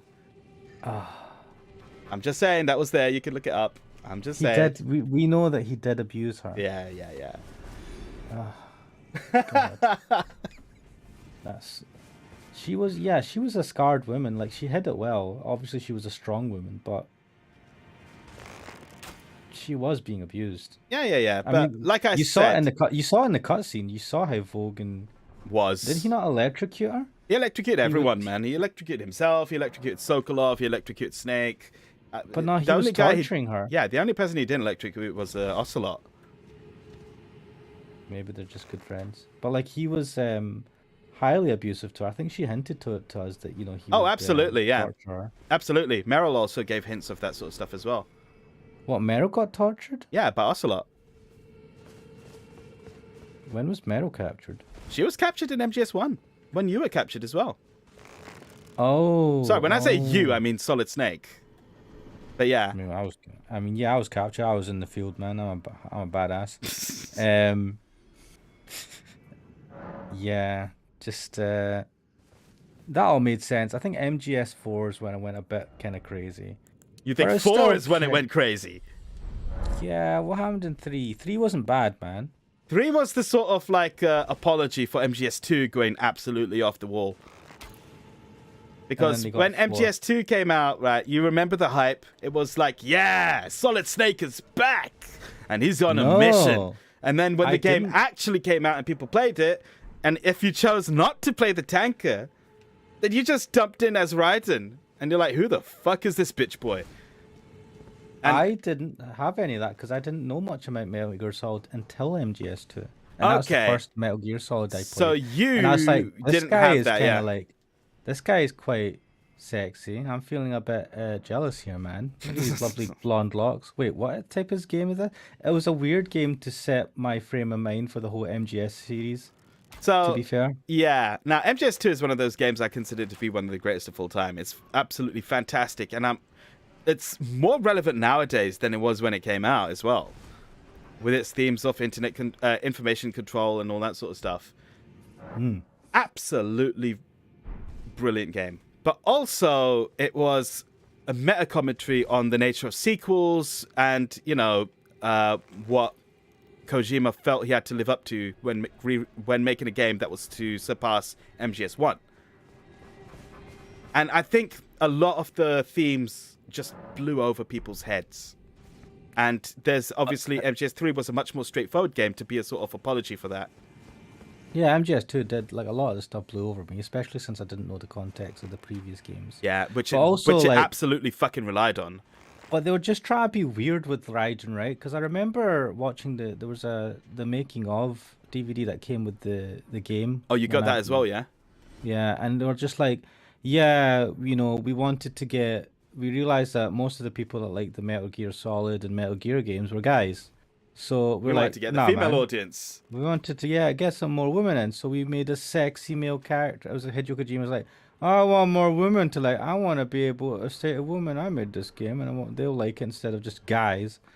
And I'm like, what the fuck, man? I mean, what? Okay, but what? And that's why they made him like Kojima specifically said, make him sexy. Yeah. Right. And I was just like, what? Okay. All right, you do you, mate. Yeah, if you want to do that, that's up to you. But, don't be surprised if the people don't like it. And I think a large part of why people didn't take to it as well was they felt they had been robbed of the Snake experience. Yeah, especially since most people only got a taste of Snake in MGS1. Most people hadn't played Metal Gear and Metal Gear 2. Yeah, now I'm one of those people. I still have not played Metal Gear 1 and 2, which means that part of the context of MGS5 is lost on me. But I don't care. I feel like those games are, You're not missing much. It's exactly. Just basically, spoiler alert, Big Boss, you fight Big Boss in Metal Gear, and then he dies. But in Metal Gear 2, he comes back, and you're like, what? And so it's speculated that the one that you killed in the first one might have been the one that's in MGS5. That is absolutely the case. The ending of MGS5 is essentially him going into the fight of Metal Gear 1. And, I think it was Super Bunny Hop who said that, this is essentially just trying to correct a plot error from more than 20 years ago, 30 years ago. Like, is it really worth the point? Yeah, but like he spun a whole game. The thing is, Hideo Kojima I don't think he wanted to make these games from like 3 onwards. He didn't even. I think he wanted to end it at 2 actually as well. Yeah. In fact, he's very much like Akira Toriyama in that after Metal Gear 1 was done, he was like, "That's it. I'm gonna move on to other stuff now." Yeah, like he wanted to do other things. Yeah. But he kept getting pulled back because this ended up being a massive franchise. Yeah, like Konami first made Metal Gear 2 Solid Snake on the NES without him. And then which apparently wasn't as good. Yeah. Oh my god. I don't know if you ever saw the Giant Bombcast where they go into the blurb on the back of the box of that game. Oh, it is incredible. It's It is a piece of work. The bad guy in that game is called Higher Roller Kakamani. Oof, okay. Yeah. What the fuck? So it was Jeff Gersman who actually made the link. He said it's meant to be a reference to Ayatollah Khomeini. Oh, yeah, but lovely. but yeah, that game was made without his involvement and it's considered strongly non-canon. And then I think one of the developers was like, "Man, can you make a proper Metal Gear 2, please?" And he's like, "All right." So he did. And then you had No, sorry, that was called that one was called Snake's Revenge. Not even Metal Gear, it's just called Snake's Revenge. This one was called Metal Gear 2 Solid Snake. And then he went Metal Gear Solid on the PS3, PS1, which was essentially the third game in the series. It's an interesting. Well, it's because I watched that documentary that you sent me a link to. It was such a good documentary as well. That I got the full context, but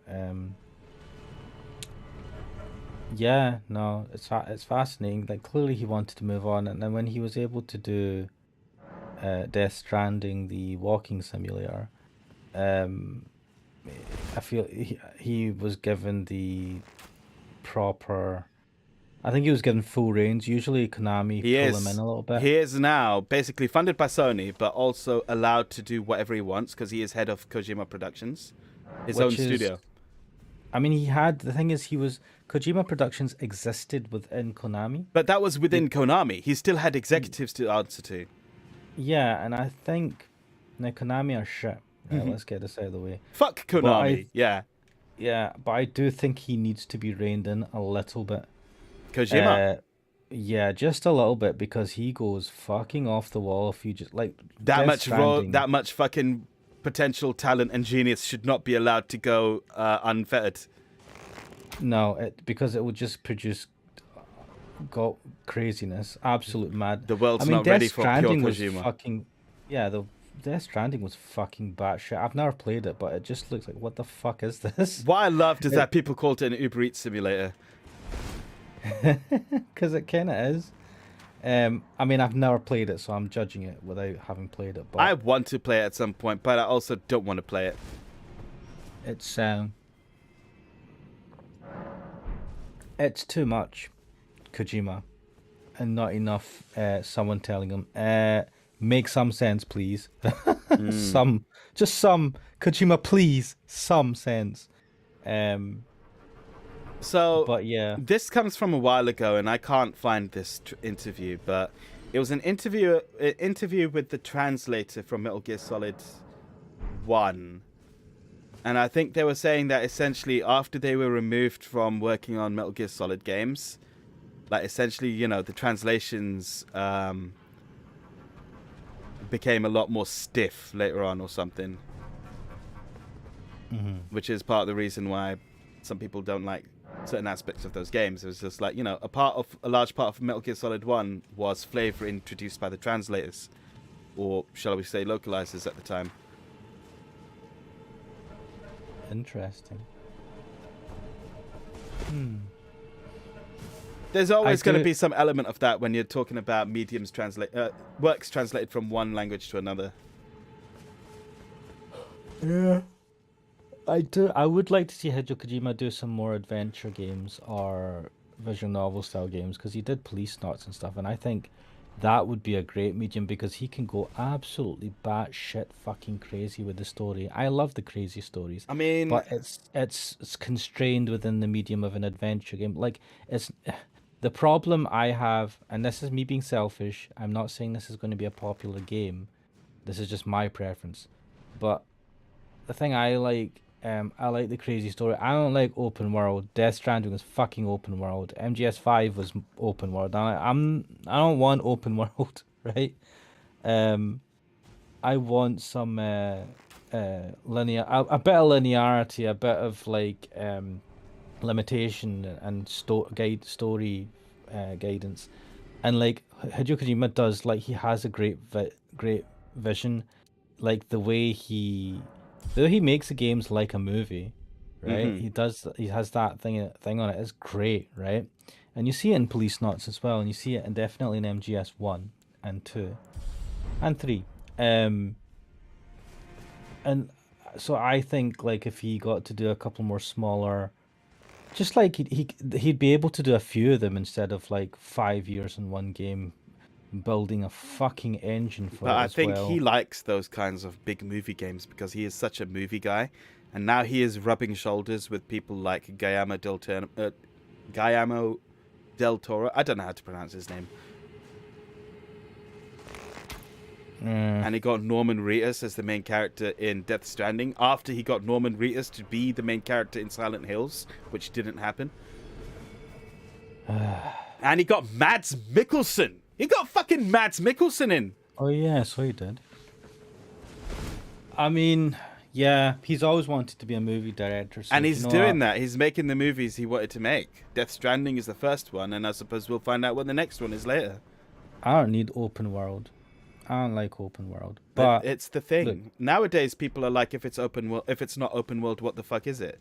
Now, No, I believe, yes, there's people like that, but a lot of people, there's still a massive market for, single player story driven games, and they've been doing.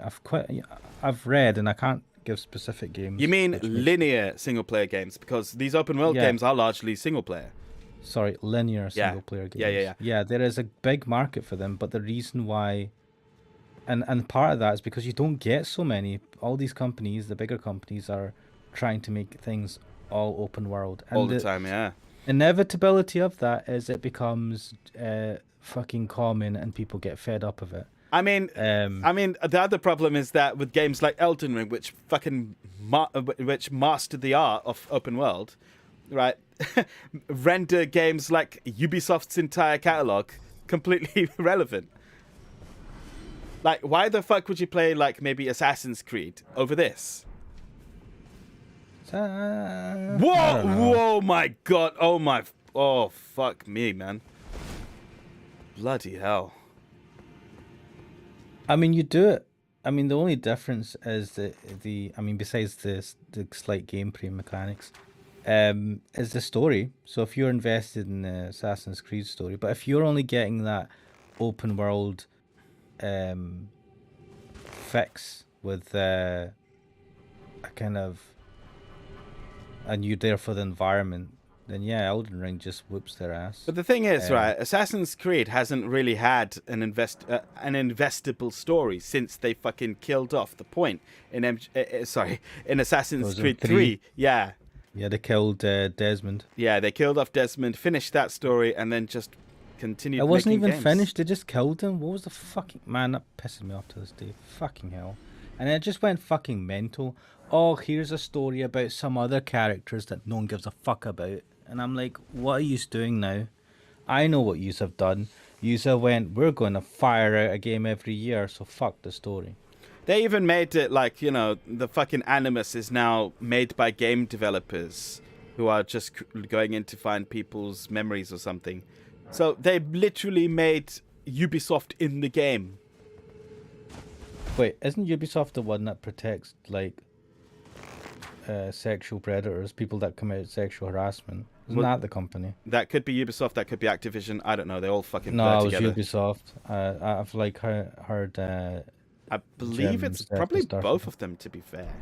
Because I believe Activision had something recently. Yeah, they did apologize for it, and they're like blah blah blah. But Ubisoft, apparently, the CEO had actively like, basically, what do you call it? Like silenced any criticism. Information or things coming out because he knew that there was sexual harassment going on with people really high up in the company. Oh, but he can't let that go. Yeah. He protected them, but he subdued the information. Yeah. And didn't penalize them or anything until it was until people complained to like the government, and then they're being hit by legal shit. Then he's like, oh, and then he just let them off. He didn't like. I'm pretty sure they didn't get like. They still got their like golden parachute or golden goodbye shit. Yeah. Oh, like the severance and all that. Yeah, like it's not like they got told, "Nah, fuck off, you get nothing." It was like, oh, it was terrible, man. It's There's some dodgy shit. Apparently, it sounds that it's a bit systematic amongst the people, the higher up managers or some shit. Seems like a toxic environment potentially. I mean, a lot of these game studios are. Yeah, it's fucking what the fuck, man. This is a problem. Like the gaming industry has become, I think, bigger than the movie industry, and It is. it's just all these companies that just became fucking money grubbing bastards. I mean, you can see it with the microtransactions that are everywhere, and it's like, Microtransactions is one thing. Now you see these game studios like Square Enix trying to get into NFTs. No, NFTs are not as bad as microtransactions, man. NFTs are shit, but they'll never get off the ground. And there is a separate layer of shit for NFTs. But right, see the microtransactions? It's fucking unbelievable, man. Yeah. It's infinite money, it is gambling, and it's like, and these are games aimed at kids. They're not 18 plus. Yeah, it is properly disgusting in that respect. Yeah. And these companies are like, are you not happy? They're making fucking millions, in some cases billions, some of these companies. Fuck in hell, man. And you know what? They still have shit conditions for their employees. Developers get let off as soon as big games are done. What they do is they don't keep them, they let them off, and then they hire new developers when they're doing a new game because they don't have to like increase their pay every year. They just let off the developers that have been working and hire new ones that'll probably ask for less money because they'll be like younger developers who are, you know, more eager to get into the industry. It's fucking toxic, man. Absolutely. And I'm just like, man, what the fuck? It's not like these guys are not making money. Like, what's Bobby Kotick? He was Activision, but I believe he Activision. has been let go since Activision Blizzard was acquired by Microsoft. Yeah, well, he got a massive fucking payout, and he's a billionaire or some shit, is he not? Yeah, living his life, enjoying himself. He's a fucking asshole as well. I mean, I don't want to be like eat the rich or any shit like that, but it's fuck just, that guy. Yeah. Yeah, just the whole industry is shit.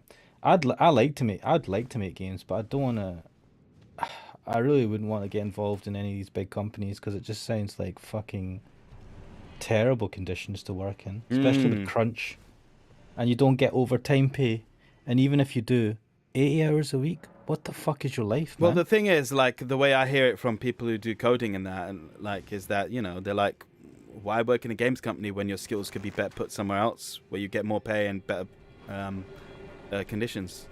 That's logic. Yeah. Why do you work in a games company? Because you it's a love games. company. Yeah. Yes. That's why you get lulled into it. It's the fucking honey trap, isn't it? It's the trap I avoid. Well, by being shit at programming. But yeah. I mean, I'd love to do gaming, but I need to just get my arse. I don't need to be in a games company to make games. No. Right? And not nowadays. You got loads of like indies. You've got, because you've got the Unity platform, you've got Unreal Engine, which are free for small developers, small teams. You can build upon that. You can get a group of people together. You could even create a little indie company and do something, right? I mean, obviously it's effort and stuff, but you are not limited. You do not have to be part in a big games company to be able to make games. And this is the best time to make games. I mean, there is more competition, but it's the best time in terms of accessibility to make stuff. And yeah, I just need to get off my fucking fat arse, man. Fuck, I just sit on the shit and never. Maybe I should do a video series of me trying to make a game. Oh, that's actually that would be relevant to the channel, and I do coding. So it all ties in with what I do in life, and what I quite enjoy. And maybe it would motivate me. Maybe. It's a lot of maybes. Visual novel. Do a simple visual novel as a first game, and see where that takes me. Get it up on Steam. Have one person play it. I'll be like my YouTube channel. I'll have like 10 people play it, and I'll be like, yay! I've made it. I do want to though.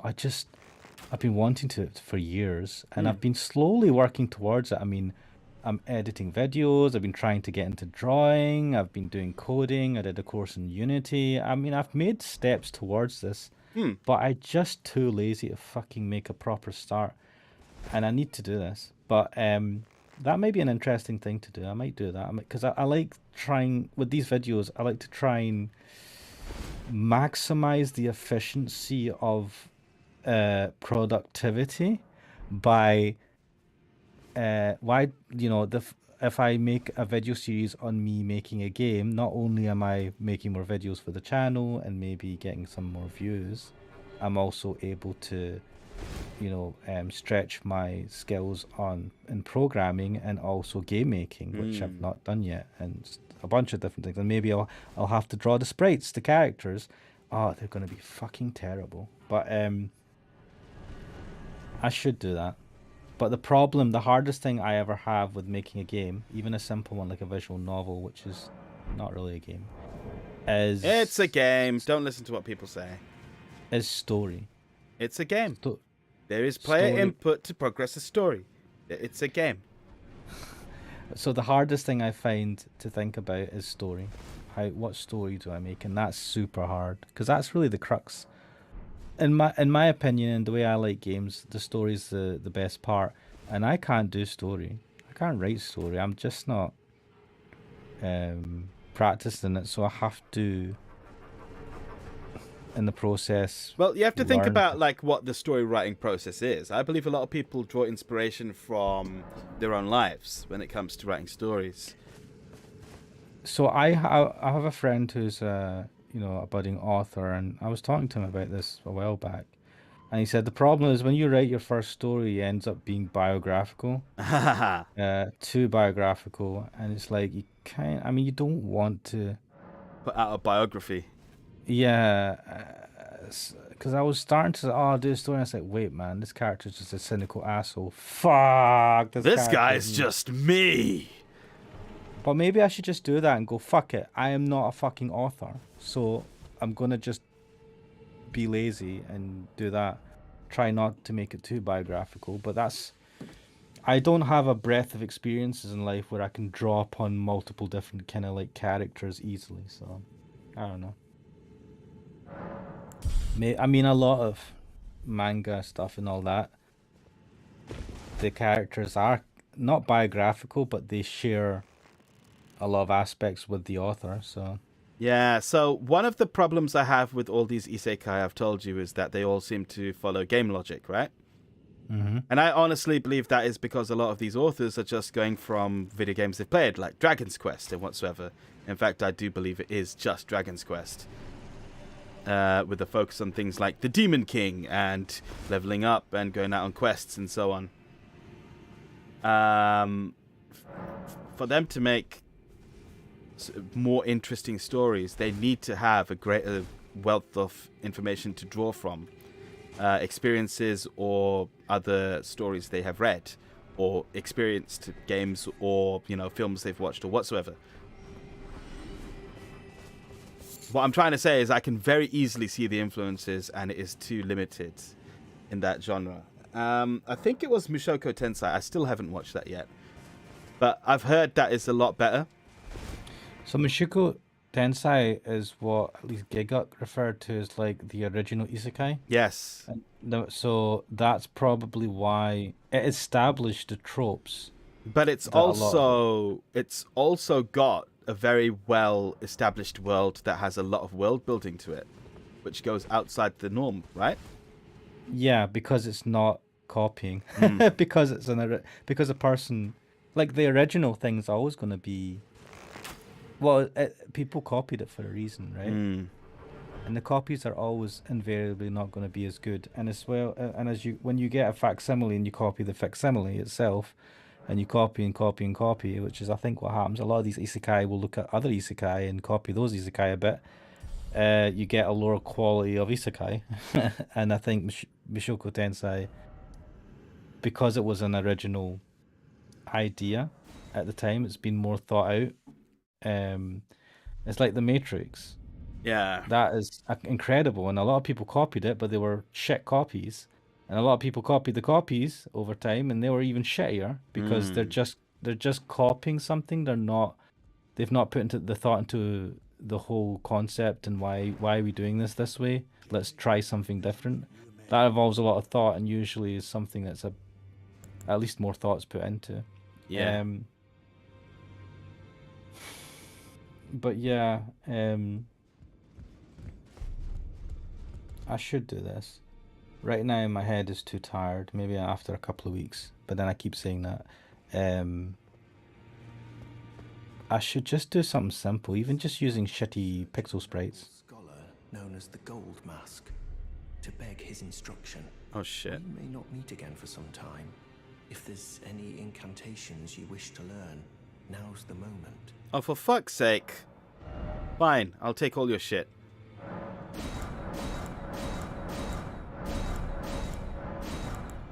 There. Now I can't be worried that he's gone. May the Golden Order shine through you. Right, this guy said he's pissing off, so... Yeah.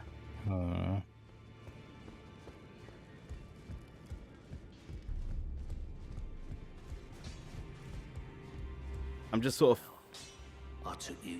of finishing up this episode by adding stuff. Let me see. I can put a new move on the shield, can I? No, I can't. Fuck's sake.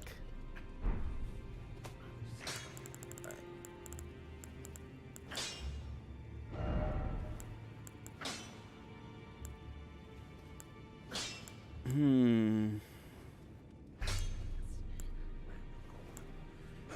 then you don't really want that to happen, do you? Oh man, I'm just seeing this news article. What is it? Will Smith and wife Jada could have one of ugliest divorces in showbiz history following Oscars drama. Oh my god, is it finally happening? I don't know. This sounds like pure speculation. Could be. I think I'd like to leave that topic though. As there is still tension following his actions. Oh, this is all just fucking these articles. There's like a couple of paragraphs of bullshit. Lurking in the wing on the opposite side of the round table, and I can hear from all the way over there the howling and wailing of spirits in fear of a curse. I can even hear the repulsive twisted malice in itself.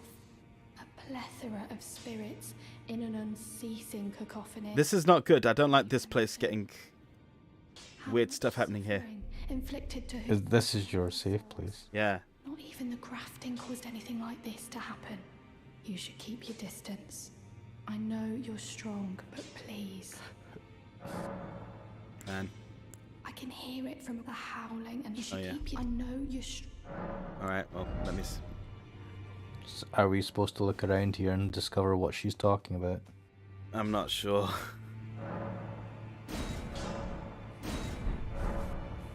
We're strong, we've leveled up, we can do this. I mean, I am now level 125. Ooh. That sounds like a lot. That is a lot, man. Yeah, okay. Let's memorize some spells. I don't need urgent heal anymore. I can do heal.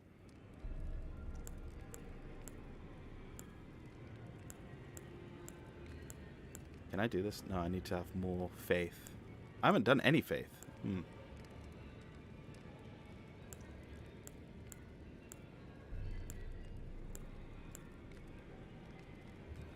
Right, I might need this at some point.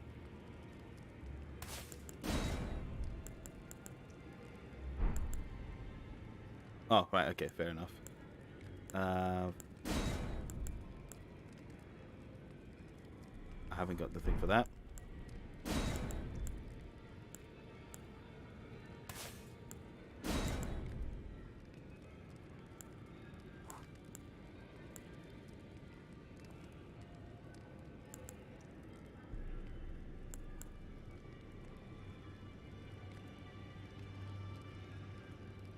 I have got enough intelligence for this. That's interesting. Oh, the gravity well spell. Yeah. Pull them towards you. I don't think that does damage though, does it? Usually you want to push them away. I think this one. There we go. Okay. Well, it's coming up to midnight. I'm not sure how long you're willing to stay up for. Midnight. Up to midnight. Yeah, so we've basically got about 10 minutes left. Right, let's do one of these side quests. I need to show him the potion I was given. Journey to the two things you may be. Yeah, show him the potion. Is that potion what I think it is? Bloody Solidus. I suppose he's up to something again. Oh, I won't interfere. You go ahead and do what you must. Is he the ear guy? Yeah, he is. But I ask you this. Are you really going to do the bidding of that twisted dolly botherer? Dolly botherer? That is interesting, yeah. What's a dolly botherer? I don't know. Yeah, I'll hand it over. I'll dispose of the potion myself. You go and see Solidus, but don't give anything away. Just tell him that you tricked your mark into drinking the potion, as planned. The mark is his daughter. Next to bloody nothing. He's so far up his... Wait, who's his daughter? The tough one who was outside, but she's gone somewhere now. Arrogance will certainly be a sight to behold. Ooh, this will be interesting. Yeah, I remember because I think I told you that this dickhead wanted me to give that potion to his daughter. And, you know, it's like, you know, I don't know what it'll do, but it's not going to be something good, is it? This is the guy that's like up his own arse. Yeah, the guy who said, I didn't actually want you to visit me. I think you're shit. But anyway. Oh, what time is it? Night. Oh, that's great.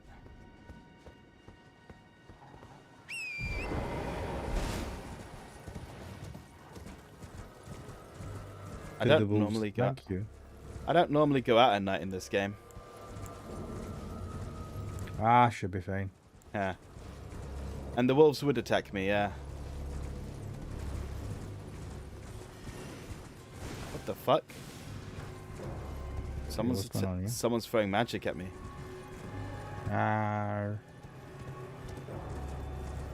Like I said, I don't normally come out at night. So foggy. Yeah.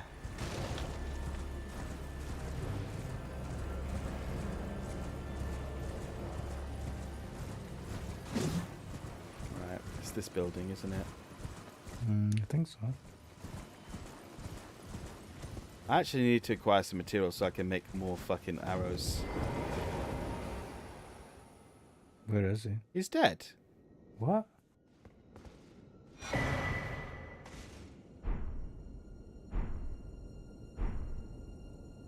Why is he dead?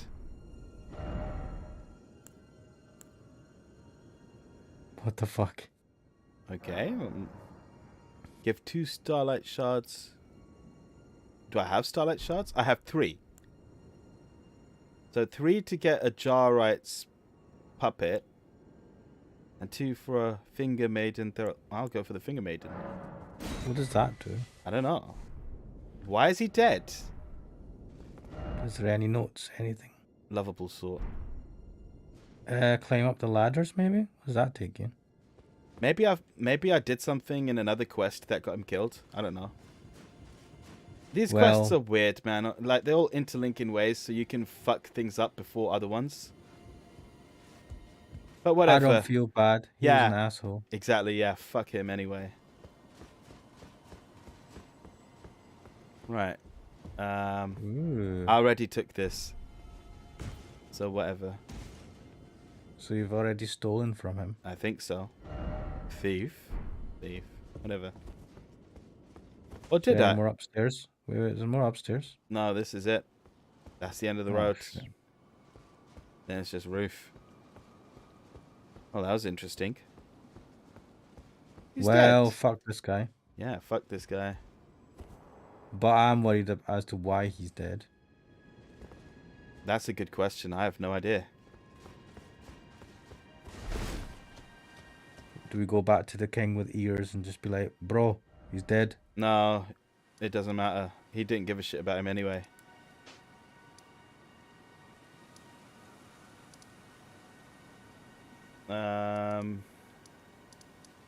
Let's see. All right, yeah, this is where I was. Did you see the fucking windmill part? No. God. Oh wait, no, I did. There's like the women that were dancing and happy, and then they'd randomly attack you. Yeah, that freaked me the fuck out. Okay, apparently there's some stuff here that I should find, which I haven't found yet, I think. I haven't finished Sorcerer's Isle because I couldn't figure out what to do in Texas Rise. How did you even get there? Where? This place? Yeah. Oh, you just walk across the water. Oh, okay. It's not deep. I'm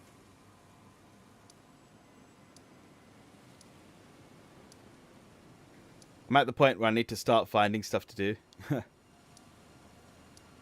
Because, well, actually, I've leveled up. I can probably carry on the main story in here.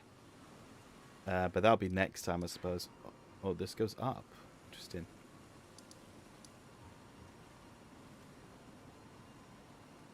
There must be more save points there. Have you been to the very corner of that little island area? I haven't been Top here. right? I haven't been here, and I definitely have not been up there. So it'll be an idea, yeah. But this is fucking Dragon Barrow, where all those dragons were. There's a tree here. I haven't been to this tree. I imagine I should go there. This ship intrigues me. I wonder if I can go to that. Is there actually a ship there, though, or is that just for show? Good point. I don't know. I'd like to believe there's something there because there's nothing else anywhere. I haven't been here. Oh. Is it possible would you to get there? there? Yeah, is it possible to get there? Because, look, there's something there.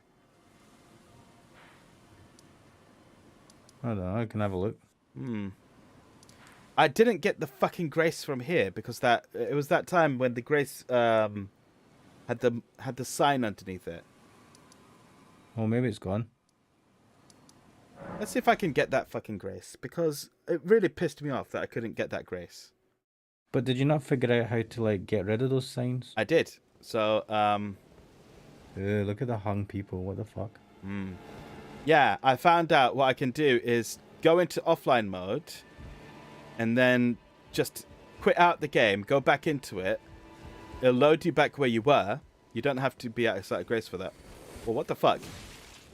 This thing wasn't here last time, was it? I think it was. Oh, I remember those as well. Alright, fine. There we go. Right, well, look at this. Jeez. He got me right in the freaking head.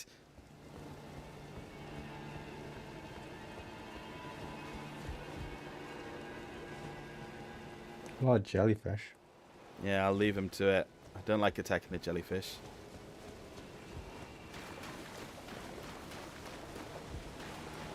Oh, no fog wall. That's good. It's because I beat that guy. There's the grace. And I can use it. No dickhead put this sign there this time.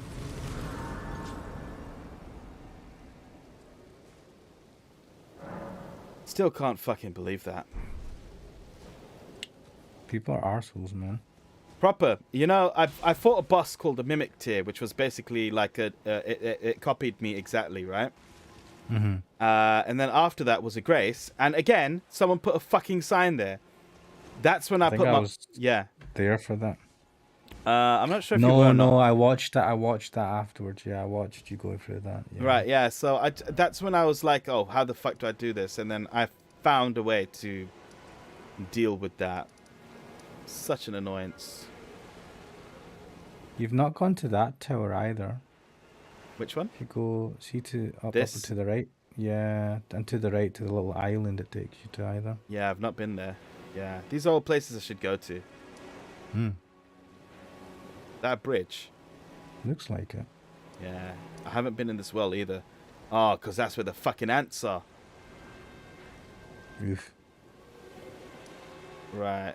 Okay, let's actually start using the thing. So I need to mark this. This is a training thing, so I'll put...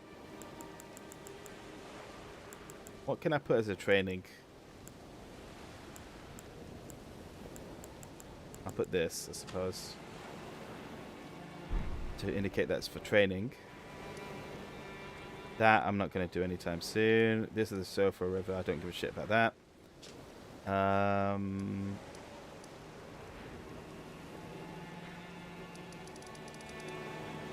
I want to go here at some point, so we will put a marker here saying travel here.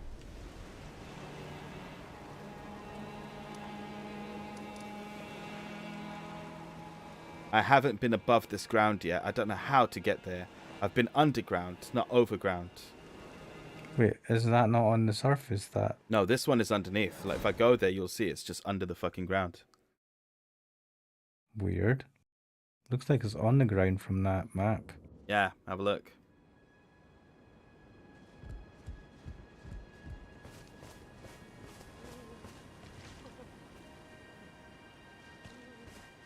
Ooh. Yeah, this place is fucking creepy as well. Have you explored this area much? No. Well, actually, I did explore it, and I got the half medallion from here. And, man, this guy fucking killed me that one time as well. Oh, what? Oh, right, I had my fucking arrows up. He's got some freaking health, ain't he? There we go. Right, how much does this heal?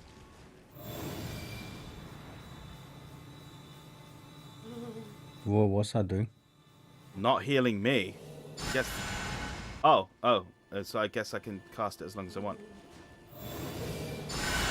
Okay, I see. It also heals allies. Like, you know, ghosts and... I say ghosts. I mean, like, the summons. All these death that happen Cool. here. I don't blame him. I died the first time as well. Necessary item ahead. Yeah, I got that one. There was a boss down here. It had 2 dogs with him, and the dogs made it really hard. Mm-hmm. So I had to take out the dogs first. Yeah. Oh, I think I remember watching you do that. Hmm. Yeah, we've met him. No, it wasn't across this bridge. Wait, who is... There wasn't any whimpering before. Oh, there was. These guys are enemies. They attack.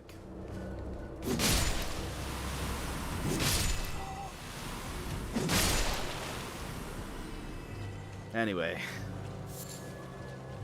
It's now midnight. I think we should call it quits for now. Yeah. I've done enough grinding. This has been the grinding episode. I feel ready to go carry on with the game. You have leveled up to a significant degree. By a significant degree. Yeah, I don't remember what level I was at the beginning of this, but I am now level 125. I think I was like level 70 or something before. Oof. You can take on both of those tree sentinels with no effort. Do you know what? I'm going to end this with one attempt against the tree sentinels. Do it. Let's go for it. Let's. Why not? Why not? And the best part is I don't even give a shit about the number of runes anymore as well.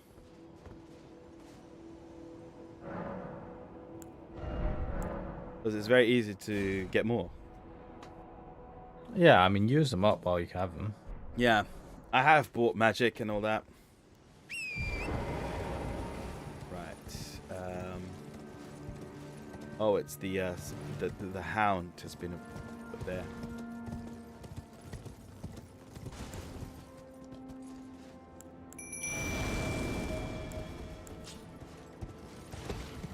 All right, guy.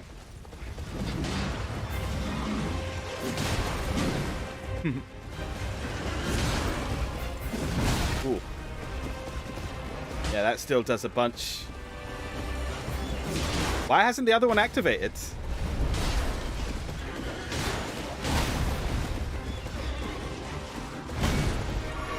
I'm a little weirded that the other one's not activating. It's not questionless. Yeah. Oh, now it's activated. Oh, prepare your ass. Yeah. Because one tree sentinel by himself ain't bad. It's the combination of both of them.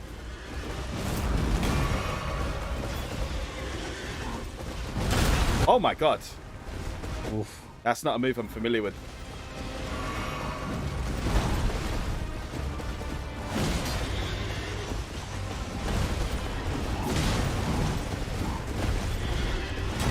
Well, they're both after you now. Yeah, because my thing's gone. I think I could take that one out. If only they took each other out. Oh my god, they comboed me. You died. I mean, you got it down to like a quarter health, or less than a quarter. I think with some good focus, I could probably take at least one out, regroup, and then take the other one out. Yeah, man, you can do it. Yeah, but I'm not going to do it now. I'll do that maybe next time. I feel like the 2 tree sentinels are more of a optional challenge, one just for jokes, because you know we infiltrated this capital without having to take them on properly. When you take them out, do you think they despawn?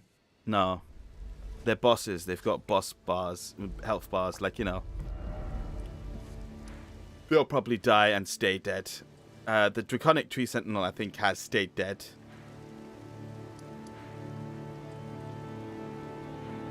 But man, we're at the part where it's going to be a dungeon. Look at this. It's this city.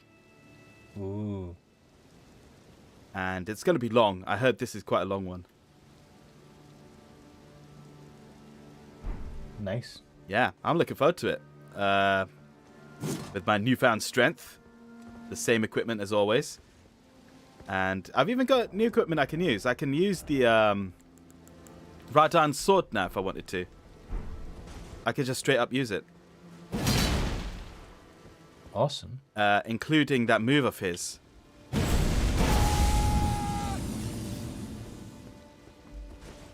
I'm not entirely sure why having his sword allows me to use his move, but, you know, there you go. It's probably linked to the sword. I can also use this sword, which looks ridiculous. Looks like something from Game of Thrones. Does it really? It just looks like the throne from Game of Thrones. Aha. All the swords in it. I also have this sword, which... Does this one allow me to use magic? I can't remember. No, it doesn't. So what is the point of this sword? Fancy looking. I suppose. Not very interesting. What else have I got? The Troll Knight sword, the Nox Flowing sword. Still can't use the Reduvia. I need more arcane. Right. How good is it? This apparently is good because it does blood loss build up, which is what I use with this as well. I get blood loss build up. Is it more powerful than that? I'm not sure. I got that Axe of Godric +5. Oof. I quite like this. I made it +5 as well, so it's quite a bit stronger. And it has this move.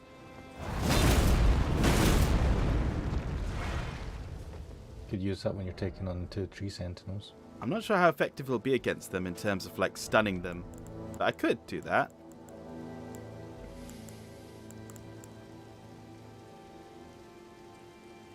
What on earth is this?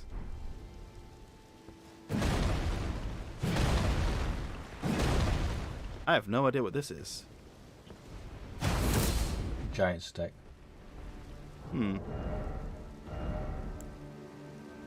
I mean, I've just got a bunch of weapons that I've just never used. Dragon Halberd. If any of them are stronger than your sword that you usually use, why not? I'm not sure if they are, is the thing. I have the Golden Halberd, though. Can't use that move just now. Haven't got enough magic for it. Clinging Bone. What is this? Haven't used this. Oh, I am Wolverine now. What the fuck? I should probably... Oh my god, you need a lot of intelligence for that. 52!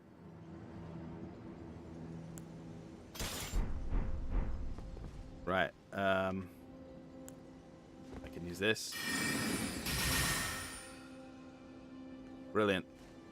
Oh, well, now I'm out for magic.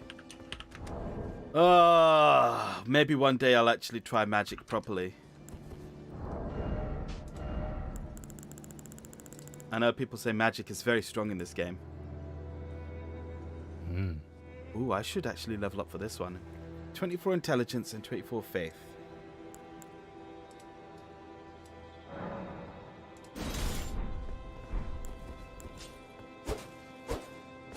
That might actually be interesting to get. Yep. People were using this sword like early on because it was a way to get really overpowered really early on. But we've passed that point. Anyway, let's call it a quits for now. Cool. This has been the grinding episode, and thankfully we finished grinding. We can carry on the game next time. Yeah, remember to like and subscribe. Or dislike and comment. I don't know who would like a grinding episode, but at least I hope our chat was interesting. We just chat about loads of random shit, so hopefully something piqued someone's interest somewhere. Yeah. Anyway. In a good way. Yeah. But anyway, thanks. We will call it quits there and come back another time. Hopefully soon, maybe weekend or so, I'll try more Elden Ring. I'll also try getting more Koikari up as well at some point, but I think the next one will be delayed because my schedule is just full right now. Cool. Oh, I need to catch up with Koikari. You got some good ones ahead of you. Cool. Right. Well, guess we'll see you later. Later, everyone. Bye.